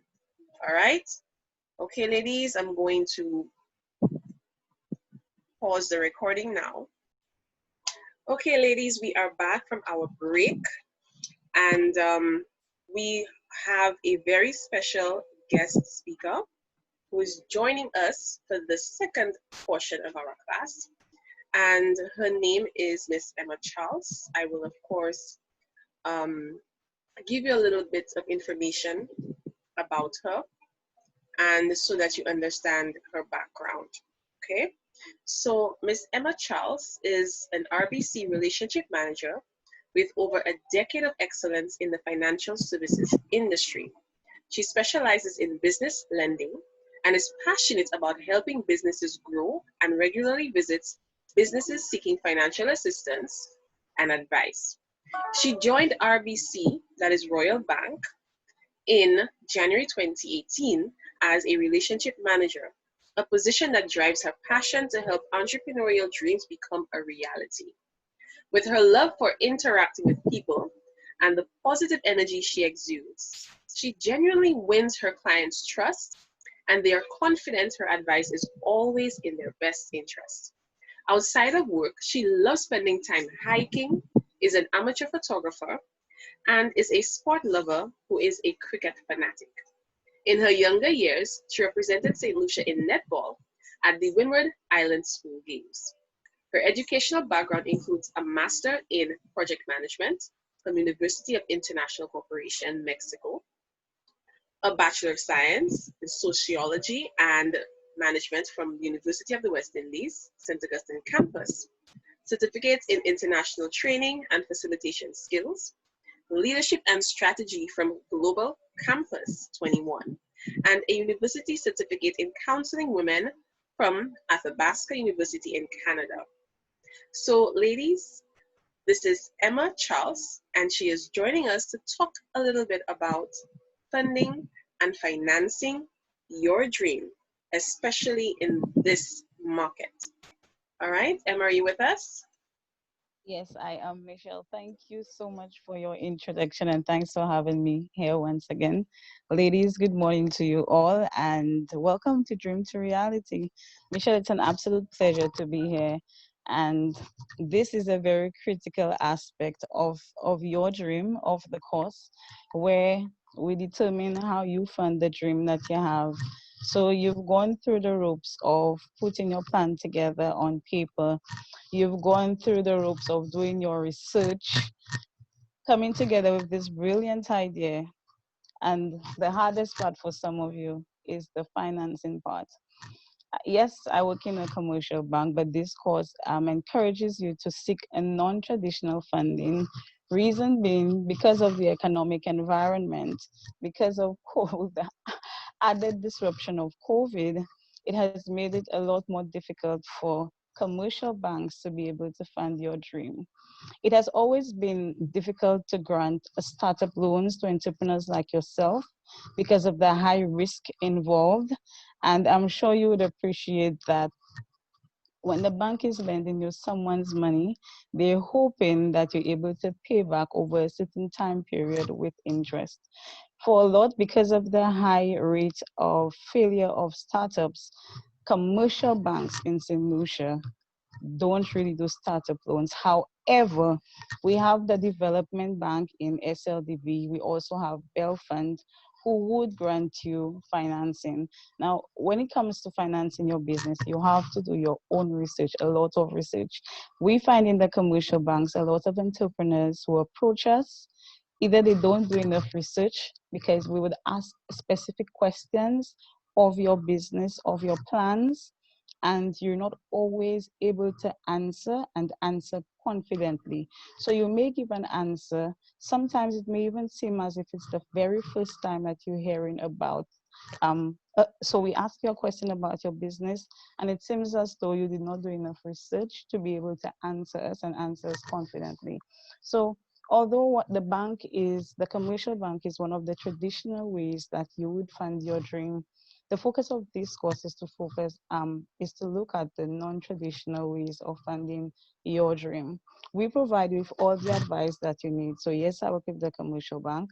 I may not be able to grant you your loan, but we offer advice.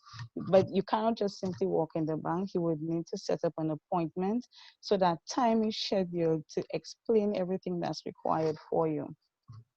This course specifically focuses on Business Sou Sou, business showers, and crowdfunding. These are essential and these are non-traditional ways of funding your business. Traditionally, you would have used your personal funding if you had. You'd probably sell your assets. So if you have a vehicle, you'd probably sell it to raise funds to make monies to finance your business. You'd probably get assistance from family and friends. That may not always be the case for everyone. Not all of us have access to the same things. And so Business Sou Sou, and I'm sure some of you would have read it as highlighted in your course outline. If you know of the traditional Sou Sou, is where you have a group of 10 or so persons, 5 persons, and all of you determine that we're going to put, if all of us can contribute $200, $300, that we're going to contribute to this. And every month, a different person will get the savings coming from that Sou Sou. It's the same for your Business Sou Sou. So you have a plan, you know you need $20,000 to start up your business. You find 10, 20 persons, depends on how much everybody can contribute monthly, to put aside that set amount every month, and you commit to it. That in itself helps you. And when you do that as a team, you show commitment, because the bank may not be able to give you the first set of monies you need. It does not mean that along the way, the bank will not assist you. So when you showed us that you have committed to every month contributing to a Business Sou Sou, and when you did receive the funds, you could explain to us exactly where the proceeds of your Sou Sou went, then that tells us that this person is serious, this person is committed, and so we could extend credit to that person, because a Sou Sou is like every month. It's not like a one-time thing. And persons believe when you have a loan, the faster you pay it is the better. The bank does not see it that way. When you take a loan, it's best you pay it month on month, especially if it's your first time. Why? It shows us that every month you're committed to it. If, for example, somebody just gives you a lump sum and you pay off the loan, it does not tell us that in the long run, when you need more monies, you can commit to it and commit to it fully, that it is paid. So always keep that in mind. Even if you have the monies there and you can't pay the loan, and the bank gives you a year, 18 months, 2 years, take your time and pay it. Use the savings that you have there, use the monies to expand your business otherwise, but don't rush to pay, because your credit history would be essential. So that would support your Business Sou Sou. When we look at business showers, it's new. And I don't think it's very popular in our markets, but Michelle is doing a great job at introducing you to these things so that we too can get involved, because there are lots of persons who are out there who have the financing and they do want to support you, but I can only support you if I know about your business. I can only support you if I know your plan. And so a business shower is like a baby shower. You have a list of all the items you would need. And so if I know, for example, Camille needs a printer, she needs 20,000 bottles, depends on the nature of her business. Then you bring together like minds that could assist you in that regard. Because at the end of the day, persons who support you are persons who want to see you succeed. And even that too, the bank looks at all of that. How do you help yourself? Business Sou Sou is one, Business Showers is one. And these are things you know based on the conversations that you have with persons who supports your dream and who does not. Depends on the feedback that persons give you who supports your dream. Don't be afraid to call and ask us for information. I may not be able to assist you, but I may have persons within my network who can extend their hand to you. But again, you must come with a proper plan and you need to know how much you need. For example, some entrepreneurs would come to the bank and when we ask them, how much money do you think you would need? We don't expect you to know every dollar and every cent, but you should have a general idea as to what you need. And when you say, I think, I was looking at, these little things indicate to us that you may not necessarily be sure as to what you want to do. Crowdfunding, I'm sure all of you would have heard about it and may have read about it. Crowdfunding platforms are persons who generally have an interest in your business idea or in you and are willing to actually put monies into the business. There are different types of crowdfunding. I only have 10 minutes, so I won't be able to go into all of them in depth. But crowdfunding is where persons who are out there know your business plan and are willing to chip in. I may not necessarily want to have shares in your business, but I'm interested in granting you some of my financing for a specific time period after which you can pay. Some persons will tell you, you don't need to pay me. Give me shares in your business. And these persons, when you give them shares in your business, in a way it's good because it keeps you on your P's and Q's in that, boy, I have to account to that person. I want to be able to answer to them when they have questions. Why didn't that work? Why did that work? So it makes you in a way more accountable. So that I think in itself can really propel you into ensuring that your business succeeds. So on a whole, financing may be one of your most challenging aspects of your business, but it is very possible. We are here to help. Feel free to ask your banker information. It could be your personal banker. If they cannot answer, they could always refer you to a business officer.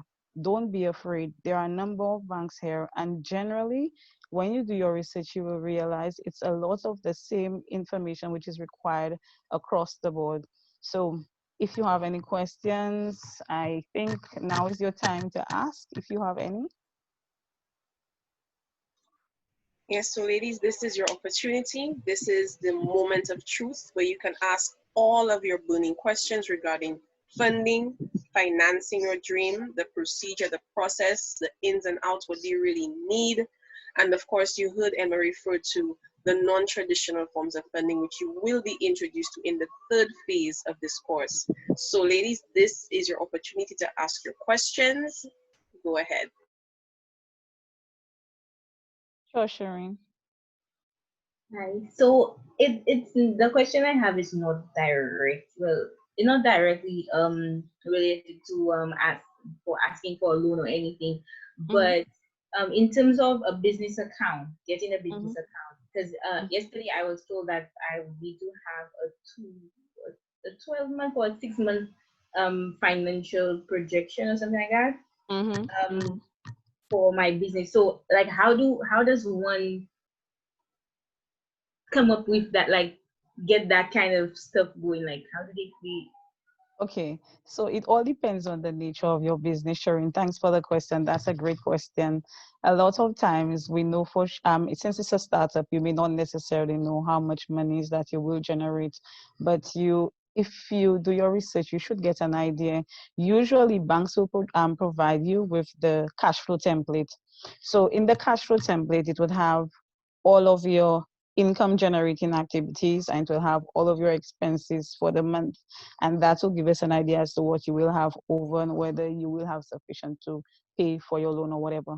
But in essence, what it is you look at yourself, you tell yourself, for the first month, we know a lot of times the first year, the first 2 to 3 years, there you will not necessarily make a profit. That's not the rule with every business, but it happens most of the time. But you tell yourself, okay, I'm starting up. Will I be generating any monies? If it's zero, then it's zero. If you have to put in your own monies, then you put it in. And then you list all of your expenses. You just put a general idea. It will not be perfect. It will not be totally accurate that because you said you would generate $5,000 in your first month and you only have free in reality, that it was not good. It's a projection. It's a forecast. I anticipate that when my business starts, based on the research I've done and the plan I have, this is what. So most times when we ask you that, we will give you a template to populate. So it will have all of the items. So if you yourself not sure, you would see, okay, oh, so my utilities, I need to put it there. My revenue, I need. So it highlights everything for you in very simple language. So even if you don't have an accounting background, you could simply put in the information. I hope that So answers your question. Yes, it does. So is it possible to get a template from you? Yeah, I have. Actually, with COVID, a lot of our existing clients need the cash flow template to provide for us because business has been closed for 5 or 6 months, and moving forward, you have a loan, you got a deferral, so it means for 6 months you're not paying. How do you anticipate you will pay come October, come December? So again, with COVID, it's very fluid. What applies today may not necessarily apply tomorrow, and the reality may change. But at least it gives us a general idea as to what it could be. So if I'm sure I can get you, in fact, I have access to the portal. I could always upload the link or the actual document there so you could get access to it. Okay, And thank see you. exactly what it looks like. You're welcome. Okay, Camille has her hand up. Hi, good Hi, morning. Camille. Good morning. Okay, so part of my business plan is creating apps for customers to use to place orders. Now, I know most customers are very skeptical when it comes to their banking information and saving it or putting it into an app. Is there a process where we have to go through the bank to verify the app, like to register people account? How would I put it? When we create the app, is there a process where we have to go through the bank so they can take a look at the app so we can implement the payment process? Yes and no. Yes, in terms of that would fall under our merchant services, and so it falls on the e-commerce because the persons would be paying online. And for now, that is offered to established clients. So persons, because with e-commerce, there's a lot of risk in terms of chargebacks. I don't know if you know what that is, where somebody uses the card and say, well, the product was not what I want my monies back. And Yeah, so they they would take go, back their money and it usually right. lasts 60 days to file a dispute. Correct. Right. Exactly. So because of that, if your business is not yet well established, then the bank may not necessarily offer you that service. It is available, right? But to more mature businesses, if you're starting up, the bank would want to say, no, we need to see. And I understand what you're saying, because if I'm offering an app, I don't want persons to have to come to me. If I'm offering an app, you have access to the app. You should be able to do everything via your mobile or your computer. That's what you're saying, right? Correct. Right. So for now, it's not available to startups. We would have to see a record. And with chargebacks, you need to have a certain amount set aside that should, in case X amount of persons charge back at the same time, that you're able to cover these expenses. So Okay, yes, it's so available, and no, it's not available to everyone. okay, so how long must your business be operational before they can permit? At least 3 years.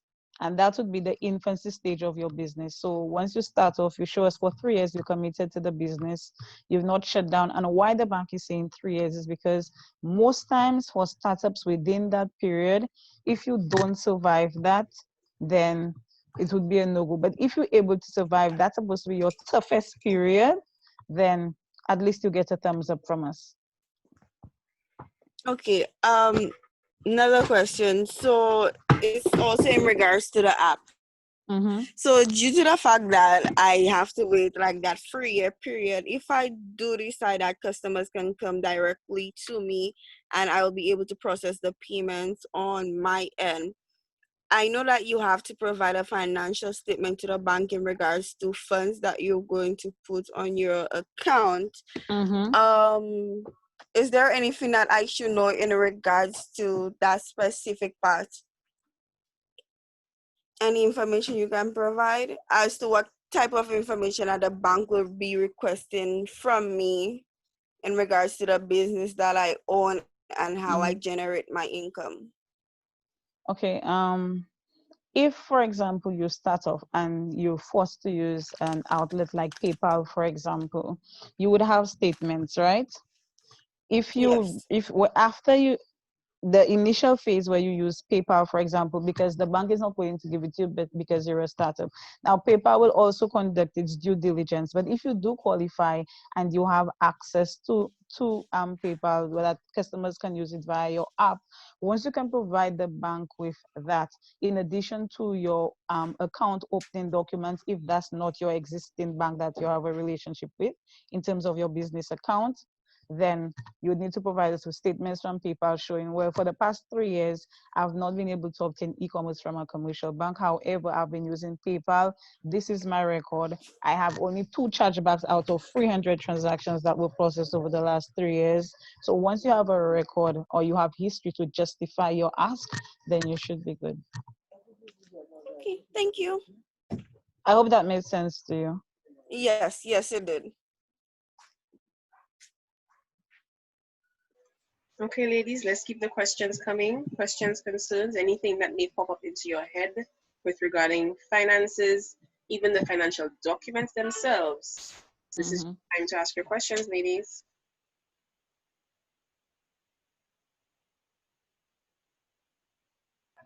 So as currently, are there any, I don't know, but are there any like grants and stuff like that available for small businesses? I only know about, I think, SLDB, but Yes. apart from that, like St. Lucia really, well, I don't know any, but to me, St. Lucia really doesn't.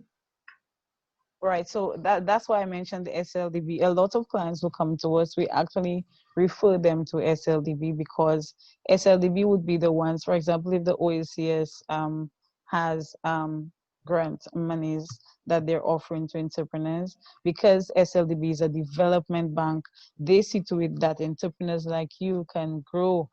They are the ones that would have access to it. So commercial banks generally don't have access to these grants. So it's like, you're right, it's definitely the St. Lucia Development Bank, places like Bell Fund as well. They would have access to these and not the traditional commercial banks. But don't be afraid to come to the commercial banks, because a lot of times I find like entrepreneurs, like, as if they it's like a war between them and the banks not checking for us. The banks always asking for security. You have to understand, as an entrepreneur, you don't have the monies. And most times, if your traditional way of obtaining the monies, which is sometimes your family, your friends, or yourself, you would have probably worked a couple of years before you decide you're going on your own as an entrepreneur, right? If you're not able to raise the funds and your family, which are closest to you and would want to see you succeed, are not willing to take a chance on you, if they are, because I'm capable of doing so, because not everybody's family may be able to support them financially. But if the closest persons to you are not willing to take a chance with you, why should a commercial bank borrow your person's money and ask you to pay over a period of time without any guarantee that it will be paid? At the end of the day, it's not absolute that your business will succeed. But if it does not succeed, we need to know that the $25,000 that we gave you initially, that if you're not able to pay it, well, if we hold in your vehicle, your parents put land aside, your parents use the cash as collateral, then it means that we know we could fall back on that. We're not asking for that to happen, but the reality is sometimes it does. I have another question too, but with the business account, right? But why do they ask so many documents? Because I mean, if you're putting money into an account, that means you actually want to save. But I find like the amount of things that they ask of small businesses in terms for you to even have an account at a bank is ridiculous, in my opinion.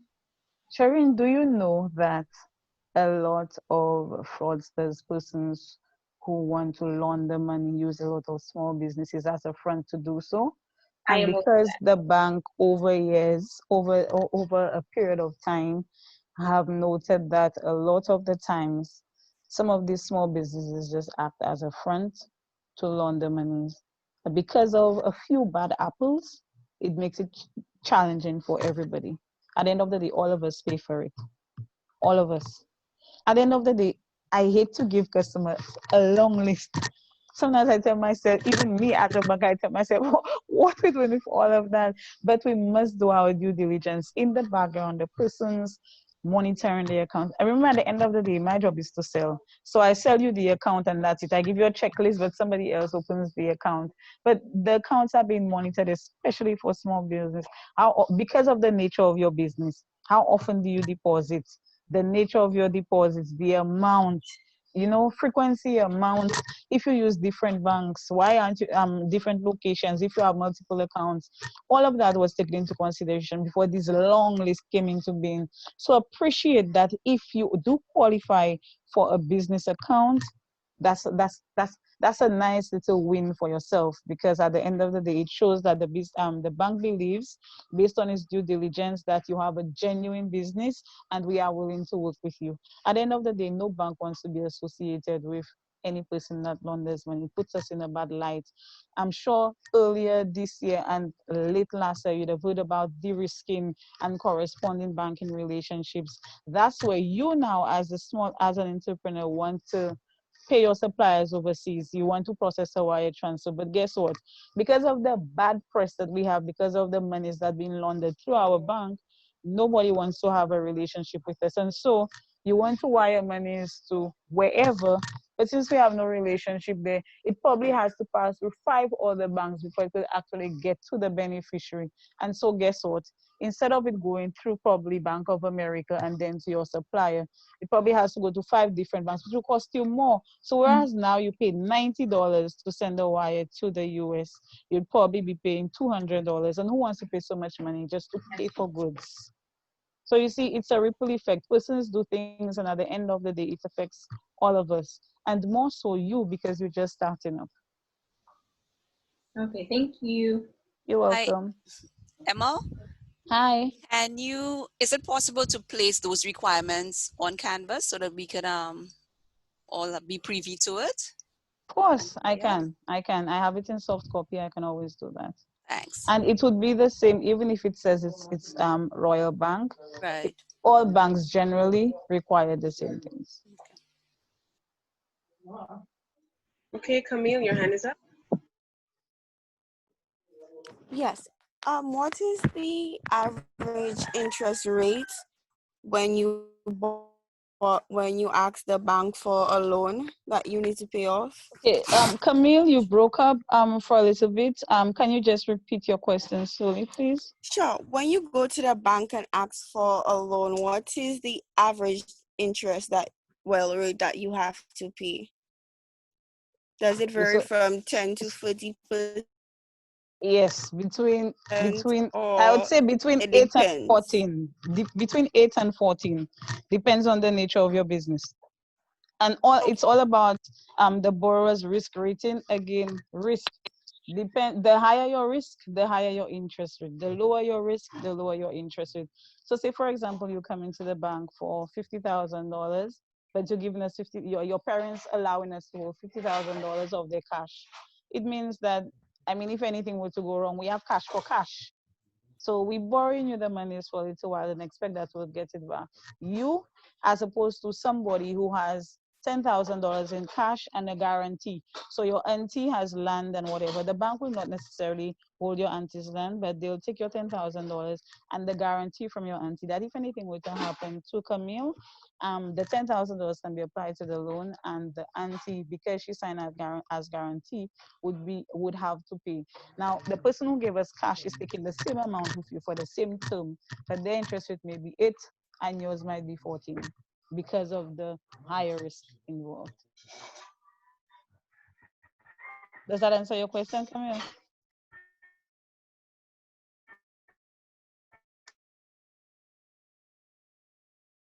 Okay. Michelle, we lost Camille. Oh, Yes, it does. okay, she's still there. Okay.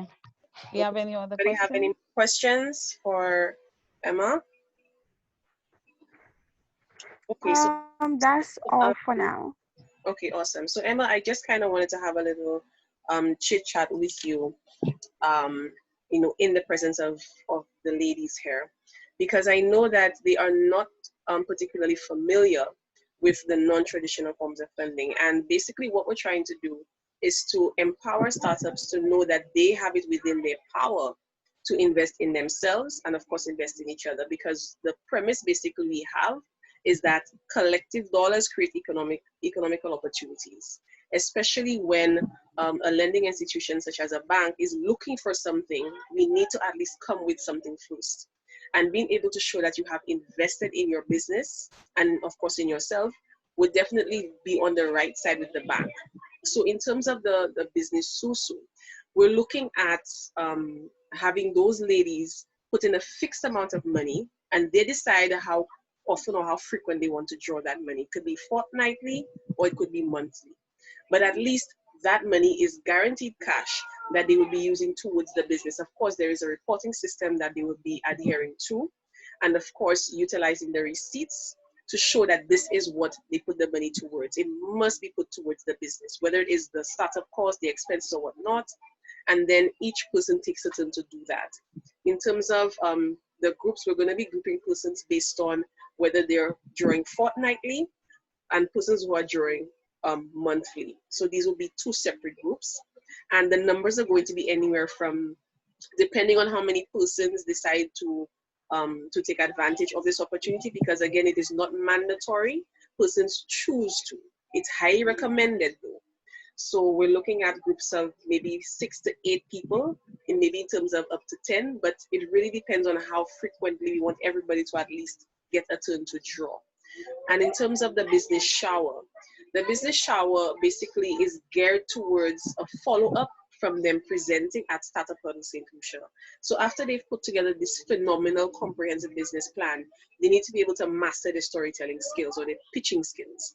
And they get an opportunity to do that at Startup-Led in St. Lucia, talk about their business, and then get in the groove of explaining what they do, why they do, and what it is that they need. And then from there, after they state that need, they're able now to then participate in the business shower. If it is equipment that you're looking for, most of the times persons will not be able to financially support you. They'll be strapped for cash. However, they can support you by providing in kind, the actual equipment that you need, or the raw materials that you need. They can donate these things. So in a case like that, we can have persons say, okay, I will donate the equipment. I'll provide my services for a certain period of time. I will sponsor you this, I will sponsor you that. And then we have a really grand, party, for your baby, which is your dream, your business. And then we present you with these things. And that then allows you to start up. And of course, whatever value these things have will be part of your assets, because that is what you use to start up. Okay. Now, in terms of the crowdfunding, that is something that's not commonly used in St. Lucia. It's not very commonly known, but it is something that garners a lot of interest, especially when the story is told the right way, because it opens you to accepting money from around the globe, not only locally, but globally. So what we're going to be doing is we're going to be putting together a storyline, again, talking about your business, you in the act of producing your product, or you in the act of providing your service. Whether it is you have clips of yourself, whether it's you have clips of your business, clips of your customers, the interaction, and then the storyline behind it narrated by either the person themselves, or they can, and again, we can barter with somebody who does provide this service, and then put it out there, and then have this person and have this this campaign run for a period of up to 3 to 6 months, and allow that to generate monies that they can put again towards their businesses. So these are the 3 non-traditional forms of funding that you as startups are going to be exposed to, that will guarantee you cash that you can put towards your business, so that when it comes time for you to now go before the lender, the commercial lender, and say, I would like a loan to grow, or to add, or to extend, then you can show that this is what you have done thus far, this is what you have achieved. And so this is what these women are being empowered to participate in. And of course, this is something that persons don't really hear about, and this is why I'm really glad to share it with them through this program. And I'm really glad that you are on board with us, Emma, so that they can also hear from the commercial lending perspective how it is viewed. And it is not something that is old and thrown away. It's not something that is, that you can look at and say there's a scam in it. There's nothing scammy about this. Everything is going to be documented because you need your paper trail. Every lender is going to ask you for a paper trail. So there will be a paper trail for everything. So having persons submit their receipts for reporting purposes, all of this is going to be done through this course, and they're going to learn to do that. So when they graduate in December, they are in a better position to position themselves in the market in such a way that they are familiar with what's happening and what to do if in case, things tend to go sideways. So this is what they are being exposed to. And so, Emma, I'm really, really happy that you are with us. We have one more cohort to go before this pilot ends. So I'm really hoping that you'll be able to join us again for the third one. But Emma, this is the second time that Emma has been with us, and she's been doing a phenomenal job in terms of really representing the financial sector to the startups who are not very familiar with how it works in the background. Because entrepreneurs tend to have a really negative view of the commercial lenders, especially when they hear stories from other people, when they don't experience it themselves. So to hear somebody, behind the scenes telling you how it really works, you get a better appreciation as to why it is this way. And as she said, it's a case of Peter paying for Paul in the majority of the cases. Before money laundering, we never had problems, people. We never had problems, But now, because of the times and things are changing, and lending money is very risky, the bank has to do its due diligence the same way we as the startups have to do our due diligence as well. So again, Emma, thank you so much for, always willing to help, always willing to give back. And to help educate our startups coming up. Is anybody else open to asking any questions? This is your time. This is your moment. This is the only day Emma's going to be with us. So yes, she's in Canvas, but this is the only day you're going to get her to answer your questions live. Okay, so if you have any more questions, this is your moment, ladies. You have 5 more minutes. But Michelle, I was listening to you, and I'm not even part of the course, and I'm excited because based on my understanding of what you said, is everybody who's actually doing the course will have an opportunity to participate in the Business Sou Sou, will be able to do the business shower and crowdfunding. Did I understand you correctly? Yes, that's correct. Oh, that's awesome. It means now you really have a reason. You have an extra extra reason why you want your business to be successful, because if you get the information via this course, I mean, you are exposed to the professionals within the different aspects of your business planning and startup. If you're able to go through all 3 of these steps, then it means you should have a start. And these are the things the bank commitment is key. Remember, anytime you come into a loan, to get a loan in the bank and that loan is approved, guess what you have to sign? A commitment letter. So I'm committing to give you that amount of money back at that interest rate over that time. You're committed to the course. You have to be in this course for 6 months. That's just the start. You're able to go through the Business Sou Sou business shower, and the business shower is great. Start thinking of the things you will need, who you're going to invite, who may have an interest. Put yourselves out there, because like Michelle said, if I don't know about your business, the truth is I cannot support you. And if you did not know, the banks, in terms of when we do our due diligence, we check everywhere. So we're online looking to see what you've been up to. Have you been promoting the business? You're coming to us asking for financing, but how have you helped yourself? You've been working, have you put X amount into your business venture? Did you spend X amount to find? The fact that you're taking part in the dream to reality, it means that you're taking a step in the right direction. You're serious about what you want to do, and you want to succeed. At the end of the day, information is key. Once you have the information, you have the go-to persons that you could reach out to. You need communication. You're getting frustrated because yes, you have the checklist, but you just cannot seem to get it right. Sometimes it takes a phone call, a simple phone call, a simple visit. Don't be afraid to reach out and ask for help. Okay, Ronetta, do you have any questions for Emma?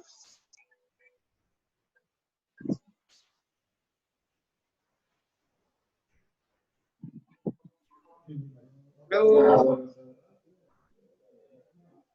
Hi. Yes. Yes. Not a problem. Odetta, you working full time?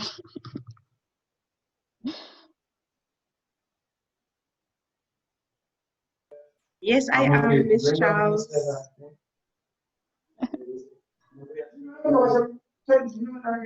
Okay, so Renata, do you have any questions for Emma before we sign off? No, I don't. But thank you for the information, Miss Charles. You're welcome. Okay, we've come to the end of this morning's class. We've come to the end of the program. So I'm going to allow each of you to sort of give Emma an idea as to one thing, what is one takeaway that you've gotten from all of the information that she shared with you, and of course to allow you to say a special thank you to Miss Charles for taking the time out to come and speak to you. So let us start from Neil. Okay, so Neil, one takeaway from whatever you learned from Emma's presentation, and of course your opportunity to say thank you.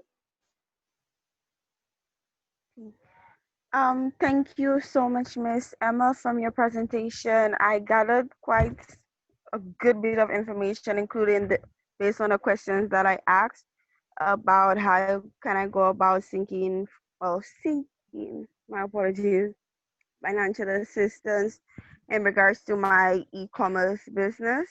So thank you so much for answering my questions, and I do hope that you have a wonderful and productive day. You're most welcome, Camille. Okay, awesome. Let's go to Lydia.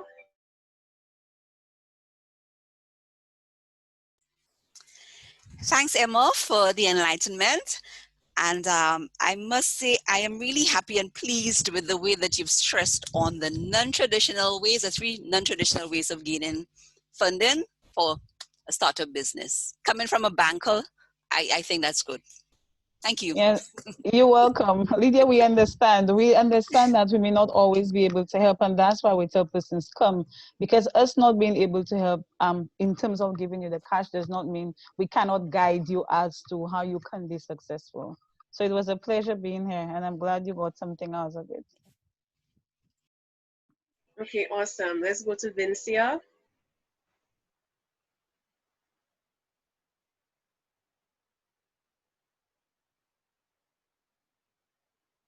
Vincia, you're on mute.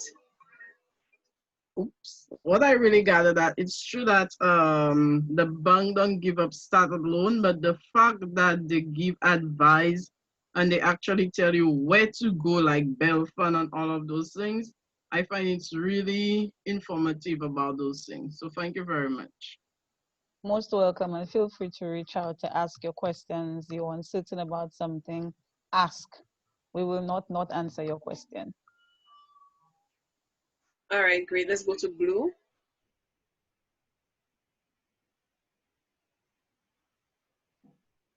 Well, I just want to say I'll be heading out to Sedu. Thank you so much for that. You're welcome. All right, then let's go to Shireen.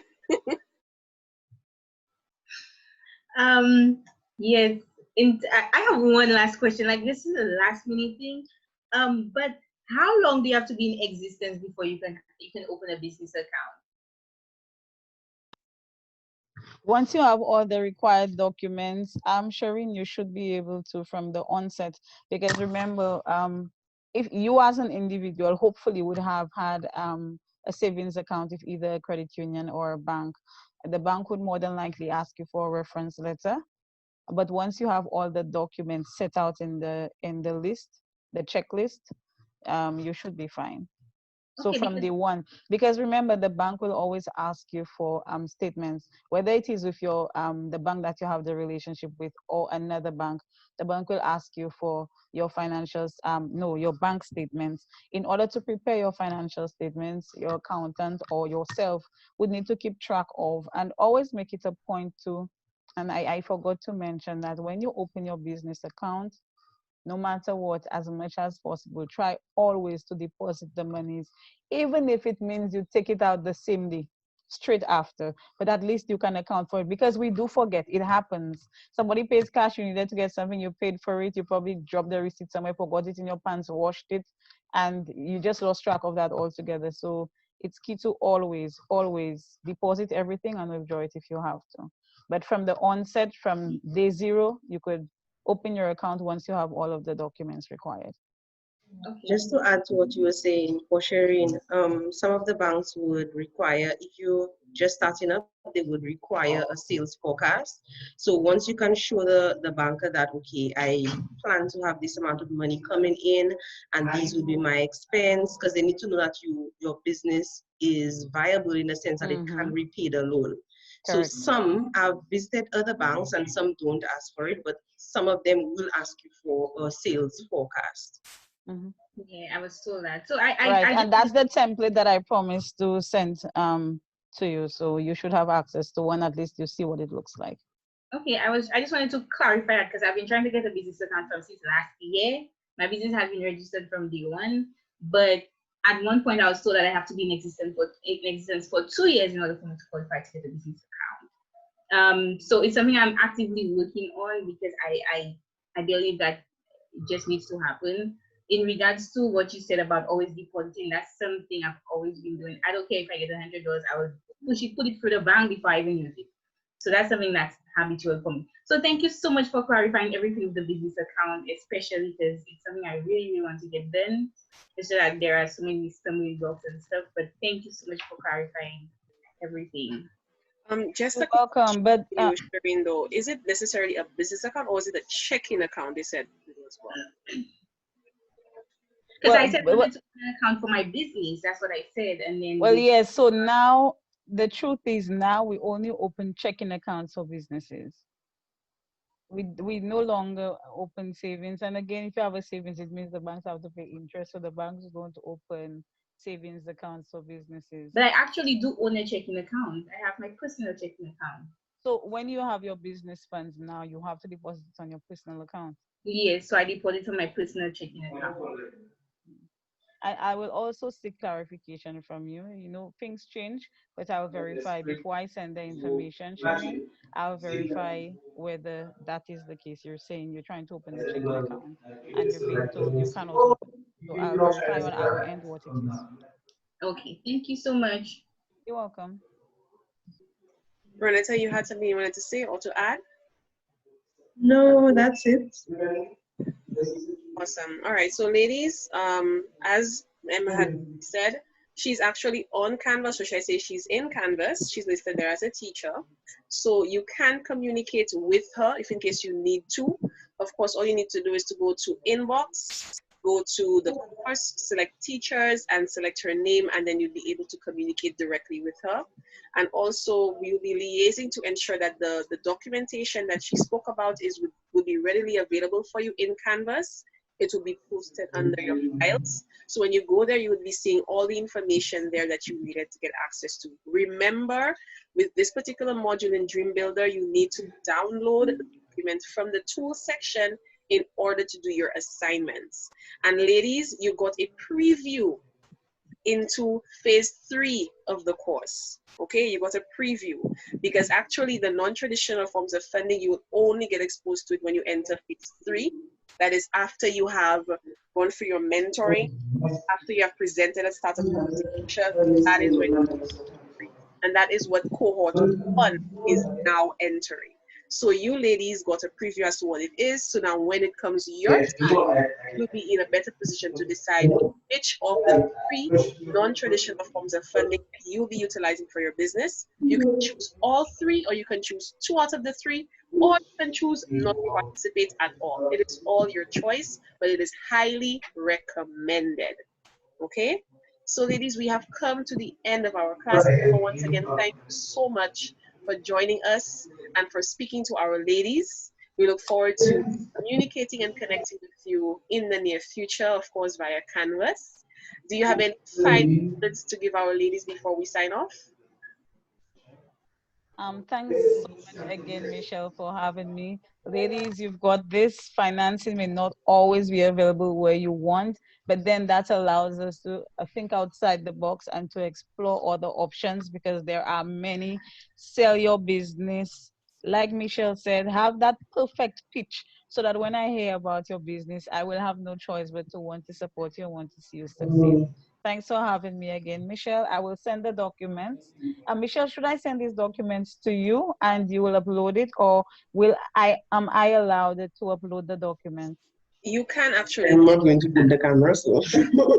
Yeah, once you have the teacher's profile, you can load files into Dream Builder. You just kind of need to let me know where you uploaded it. Okay, so I'll do that within the next hour. Okay, no problem. So you'll have the checklist and the cash flow template. Okay, and that's what we actually use. Ladies, okay, thanks for having me. And one more question, Emma. There is some back and forth going on about the minimum amount of money you need to open a business account. Can you clarify that one for us, please? It may vary from bank to bank. As far as I know, you could open the account with at least $100. Yeah, so I don't know whether different banks would have different amounts. I don't even think our checklist has anything about a deposit. Yeah, because initially when I first opened my my first business account at First National, it was a account. They said don't offer checking accounts to startups. They want you to have a relationship with the bank for the first 6 months, and then you can upgrade to a checking account. At that time, the minimum amount was $25 for the savings, but it's a business savings account. However, there is another bank which I also bank with, and their minimum amount is $500, and that's a big difference in terms of the startup amount. So yes, something that we kind of wanted to clarify, because these are ladies that definitely want to ensure that they have a separate account for their business than their personal. So having that information is really important, to have access to. Okay, so I'll also confirm that too. With Bank of St. Lucia, I think it's $300, and with First Caribbean, that $300, it's not a payment, but it's almost like your first deposit. So it goes on your account. They do keep some fees for some processing or whatever, but it's sort of your first deposit on your account. But it's just those two banks I've checked with.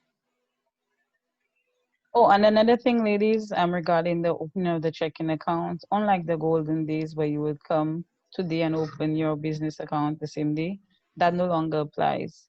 So it can take up to 2 weeks for the account to be opened after you submitted the documents. Again, we have to do our due diligence. We can only do that after we've received your completed application. So if the bank tells you they will reach out to you once the account is opened, that's normal now. Yeah. Okay. And also one more thing, Emma, that I wanted to get clarification on. For businesses who basically do transactions on the go, I know they have these portable, cash machines where you just swipe your card and you collect payments that way. Can any business person apply for that, or do you need to meet certain criteria for you to? Most times you would need to get that to the bank that you have the relationship with, because that machine would be tied to whichever account you have. Most times the bank will tell you to be in business for at least 1 year. Again, because of the high level of fraud that you can do with these machines, persons would do non-present card transactions on these, and you would find that the bank has already credited your monies, and then a couple weeks later it's being charged back. So it means your account, if you don't have the funds, your account will be in the negative. You don't have an overdraft facility, it means you're being charges every month. And most times when persons know they're doing that and the bank is on to them, they just stop depositing altogether and they jump to another bank. So yes, it's available, but you have to have a relationship with the bank for at least 12 months. Okay, thank you so very much for this information, Emma. And ladies, thank you so much for joining us today for our class, well, our last class for the week. We meet again on Monday for our next class, and the topic that we'll be discussing is formalizing your dream. And that is the topic before the last, formalizing your dream. We're going to be covering contracts and agreements, experts who can help, choosing the right legal structure for your business. Also going to be covering compliance with regulations and legal obligations, especially with COVID-19. There are new licenses out, so it's really important that you familiarize yourself with those licenses, and also dealing with risk, just as Emma rightly said, because startups also have their own level of risk that they deal with when it comes to their suppliers, their clients, and their customers. All right, ladies, so we've come to the end of our class. I would like you to please pay special attention to the assignment that is in Canvas. It is really important that you take your time to do it and you fully understand. If you don't, feel free to go over the module again until you get it, and then you can, of course, attempt the assignment. Thank you so much again, Emma, for joining us. Ladies, we've come to the end of our class. Enjoy the balance of your day. Have a great lunch. We'll see you on Monday, God willing. Bye, ladies. Bye all.